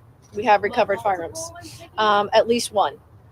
Chief Graves, you have two gunmen in custody. Do you believe there are any others still unaccounted for? We have 3 people that we have detained. And that is what we are asking for, is if anyone has any information, is a witness or has any kind of video that may provide us if there's anybody else that was involved in this. To help get our facts straight, can you explain? No, at this time, the scene has been cleared. It's being held. And when I say cleared, I say the scene has been made safe and it's been cleared. Right now, we are in the investigative portion of that, collecting evidence, whether that be digital evidence or physical evidence. That is what we are doing right now. And we're also conducting interviews. Obviously, we have several victims that we need to have a conversation with, to ask questions, also witnesses. So there's a lot of work ahead in this. This is just the beginning stages, but we are moving as fast as we can. Can you explain that there was like a 5 minutes between the first shots and the second? All of that has not been determined just yet. The number of shots, the time in between them, the motive, all of that is still actively being investigated. So we don't know if there were 2 separate scenes. We don't know the answer to that at this point. I cannot confirm that yet. And just, did I miss this? Was this inside or outside Union Station? This was all outside Union Station. Thank you. Can you say that the Thank you. person Thank you. might have just been somebody who was helping police? I just want to make sure I'm right with my facts. You said you have 3 people in custody. We have 3 people that are detained for. All right, so that is the press conference from the Kansas City Police, again, regarding the latest information on the shooting from the Chiefs Championship Parade a little bit earlier on today. We're going to take a timeout. We're back with more 580 Sports Talk right after this.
The NFL has released a statement regarding the shooting in Kansas City today. We've got it for you. It's fairly quick here. We are deeply saddened by the senseless shooting that occurred today near the end of the rally in Kansas City for the Chiefs. Our thoughts are with the victims and everyone affected. We are grateful for the quick and thorough response of law enforcement and emergency personnel. The Chiefs themselves have also put out a statement about what happened today. It reads as such: "We are truly saddened by the senseless act of violence that occurred outside of Union Station at the conclusion of today's parade and rally. Our hearts go out to the victims, their families, and all of Kansas City. We are in close communication with the mayor's office as well as the Kansas City Police Department. At this time, we have confirmed that all of our players, coaches, staff, and their families are safe and accounted for. We thank the local law enforcement officers and first responders who were on scene to assist." Heartbreakingly sad. There's no denying that. The updates just keep getting worse. Yeah. Like every new update just gets worse. There are unconfirmed reports, not confirmed at least by the Kansas City Police Department, but there are reports from the Kansas City Star of a second fatality of a woman who did not die on scene but died at the hospital. Again, that KCPD has not been able to confirm that to this point. We know the number of wounded. We know that many of them are children and being treated at Children's Mercy Hospital. Every update gets worse. They are it's about as sad as it gets. There's no getting around that. So if there's any other information in the next 20 minutes before we are off the air today, we will bring that your way. And we appreciate you guys sticking with us and bringing in all this information. No, it's hot. It's heavy. It's a lot, but it's important to get out there. There's no doubt about that. Did you guys see the tweet that I sent you? Yeah, so Marquez Valdez-Scantling, the latest chief to make a comment, and he, in response to information about all the children who are being treated at Children's Mercy right now, said, "Any chance anyone can help me get in touch with these kids or families? First off, I want to make sure they're doing okay, but would love to help them out any way I can and get them some stuff from the team to help with the recovery." And that's great that MVS is doing that. We had the story earlier that was shared by Albert Breer that there were multiple Chiefs, including Trey Smith, Chris Oladokin, Blaine Gabbert. I know I'm missing someone as well. Austin Ryder, thank you. That they did what they could to console scared, frightened, abandoned children.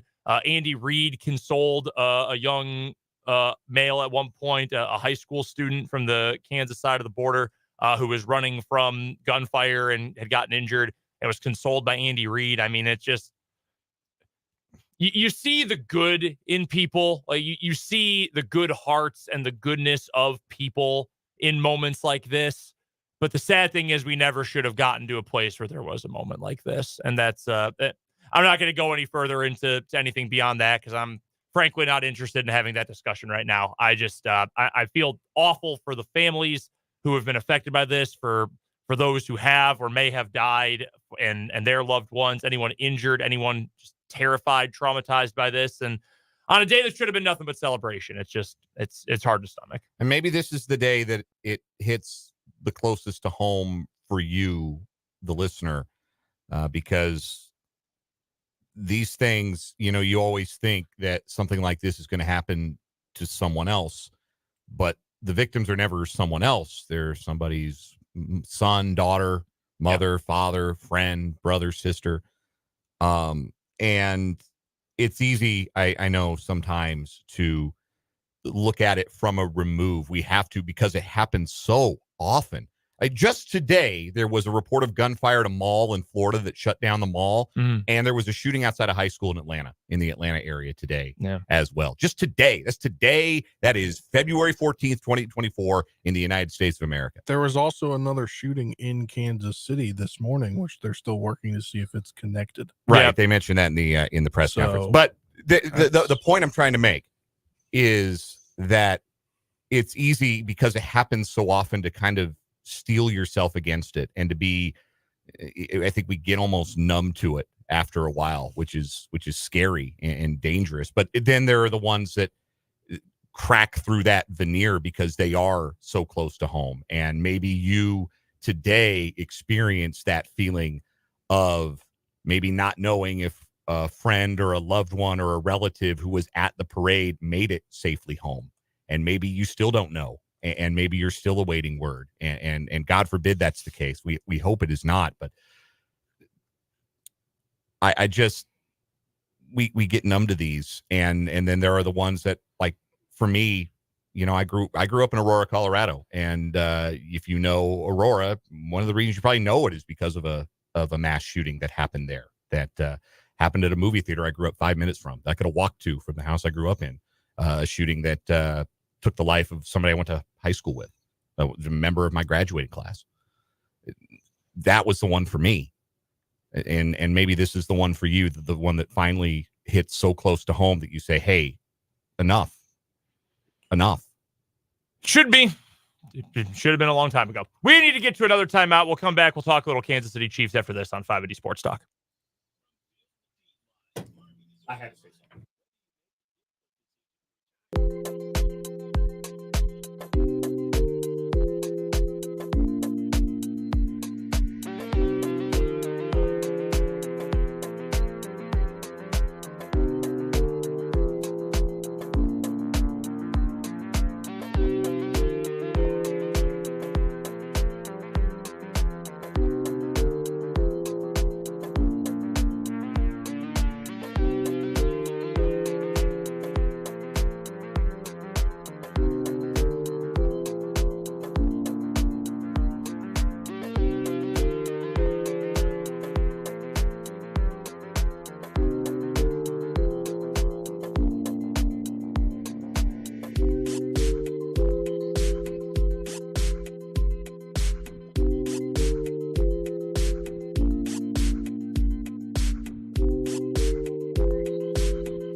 Wrapping things up here on 580 Sports Talk. Brendan, Dan, and Spencer with you. Coming up tomorrow on the show, we've got our Lewis Toyota High School whip around with Rick Peterson. We've got our final chat of the year with the great Mitch Holtis, the voice of the Chiefs. We are in wait-and-see mode to see if we'll have the Big 12 breakdown tomorrow. CJ Moore on the road, so we will hopefully hear from CJ at least a little bit, talk some KU, K-State, and the rest of the Big 12. Maybe have some other surprises in store for you as well. That guy is reporting his tail off lately.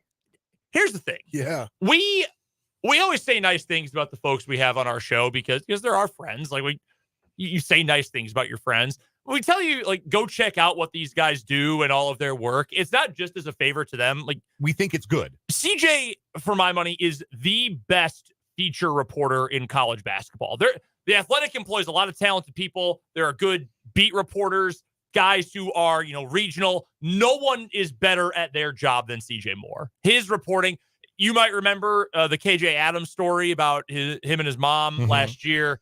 That didn't bring you to tears. You got a heart of stone. He is incredible as a storyteller. He was telling me Yukon is the next destination. Oh, wow. Yeah. See, they're sending him far afield. He used to just kind of be the Midwest guy, and he'd do, the Big 12 stories. But he was effectively a KU beat writer there for a little while. Yeah, like the commemorative book they put out after their championship in 2022, it's almost exclusively CJ stories. Yeah. But now, I mean, he's going out pretty far afield. He was in Fort Collins a couple of weeks ago for his in-depth insider story on Colorado State basketball. Wrote a fabulous feature about the Indiana State head coach that is one of the best pieces of sports writing. I know it's a young year yet, but it's one of the best pieces of sports writing I've read this year. And now they're sending him all the way out to cover the defending champs, who might be the best team in the country again. Yeah, so he's a stud. Yeah, he is. He's I think more and more they're starting to recognize that CJ Moore is a superstar, and he may outgrow us one of these days. So we're just happy to have him while we have him.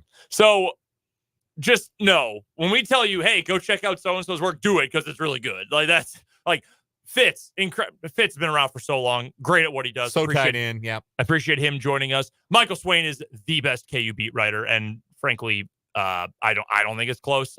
Michael does an incredible job covering KU. So go check those guys out. So hopefully we will hear from CJ. And again, you want to talk best of the best? We got Rick Peterson tomorrow. Nobody knows more about sports in our general area than Rick Peterson. Absolutely nobody. No, he is. He's better than Wikipedia. Like he's fact. Yes, he is Shawnee County sports Wikipedia. And if you know anything about how much I love Wikipedia, which is quite a bit, you'll know that is the highest compliment that I can give to somebody. Yeah. So that's coming up tomorrow on the show. Got a lot of Chiefs to get to tomorrow as well. We'll talk a little bit about the future for this team and what it could look like, pieces that are coming back, etc. We'll talk about Chris Jones and the proclamation he made today during his time on stage after he took the microphone from Mitch Holthus. It was that was the wild thing about it, is that it was not like prompted. It wasn't like Travis Kelce throwing his arm around and saying, "Hey, bud, what do you think about running it back?" And Chris Jones saying, "Yeah." No, that was Chris Jones saying, "I'm basically Wolf of Wall Streeting it." Yes, at the parade. Yeah, I'm not bleeping leaving. Pretty much, yeah.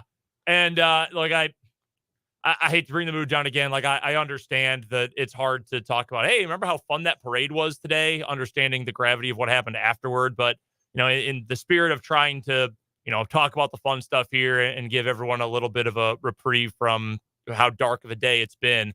Man, what a blast those guys must have had from 11 o'clock to about 2 o'clock today. Drew Tranquil having the time of his life. Willie Gay, maybe next to Travis Kelce, the drunkest man of anyone on that Chiefs team today.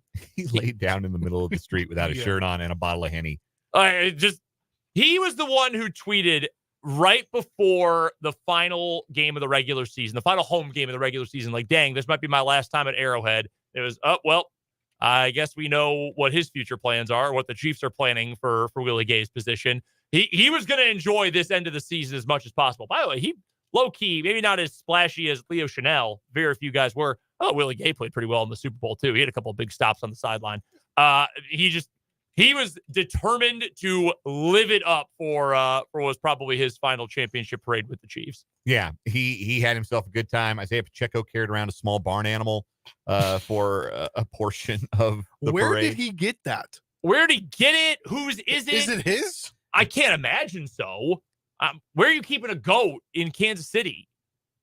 Live close enough to be able to drive to the facility every day. Where could you possibly keep a goat? Pacheco's on a rookie deal. Like, you can still afford a house on a rookie deal, but a lot of rookies do like the apartment or condominium thing. Yeah. Especially, if you come into the league and you're a 7th round pick and you're on that rookie deal. I would imagine his living space might not be large enough to share it with a baby goat. I'm just suggesting that he may not have like the appropriate recreational space for a goat as a pet. Here's a little fun story for you. So my wife and I are in the process of moving into a larger abode here in the near future, and I was talking to my dad about like lawn care and whatnot the other day, and he says, "You should get a goat." So what do you mean I should get a goat? And he has told me for many, many years, he spent 3 summers as a kid working on a farm in rural Wisconsin. It was pretty much like some kids go to summer camp. Summer camp for my dad was, you're going to live with your uncle for 3 months. Like, go to stay out just outside of Stevens Point, Wisconsin. He went to Uncle Camp. Yeah, he did, though. He's told me, like, everywhere we would go, people would say, oh, you're Tony's kid. But anyway, they had a goat. They lived on the farm. He said that thing would eat everything, and it would climb on stuff. You'd look over here, and it was one place. I know it would dart all over. And I've heard so many times about Jocko the goat in my life.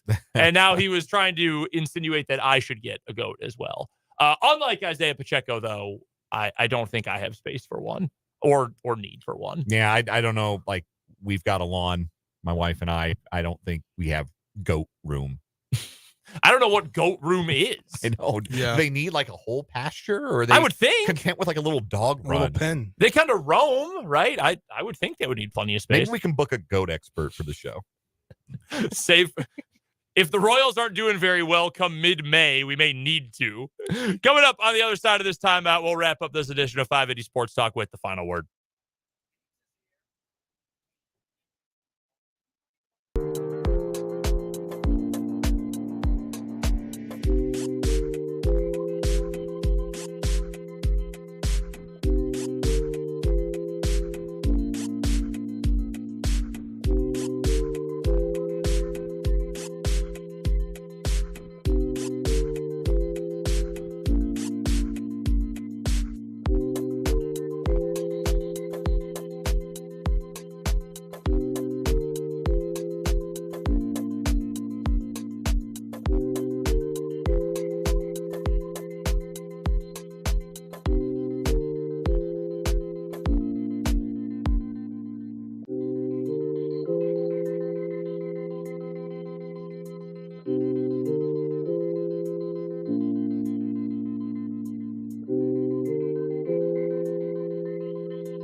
A long, tough, and heavy day for us here on 580 Sports Talk, and obviously for the entire Kansas City area and the Chiefs Kingdom. Let's round things out with a quick final word. Spencer, you're first.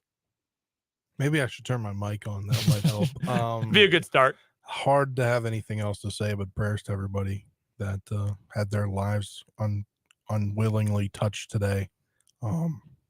It just, I mean, you can't say anything else besides that.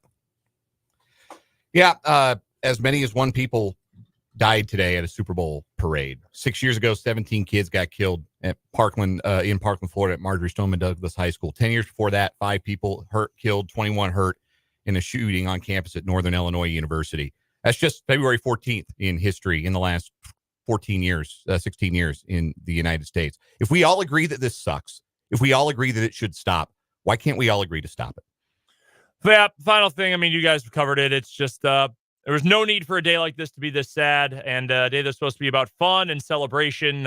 Unfortunately, we're here with injured kids and folks dying at a parade. Just never should be that way. We'll hope for a much happier, brighter day coming up tomorrow on 580 Sports Talk. We're with you for the full show, 2 until 6 tomorrow. For Dan, for Spencer, I'm Brendan. Talk to you then here on 580 WIBW.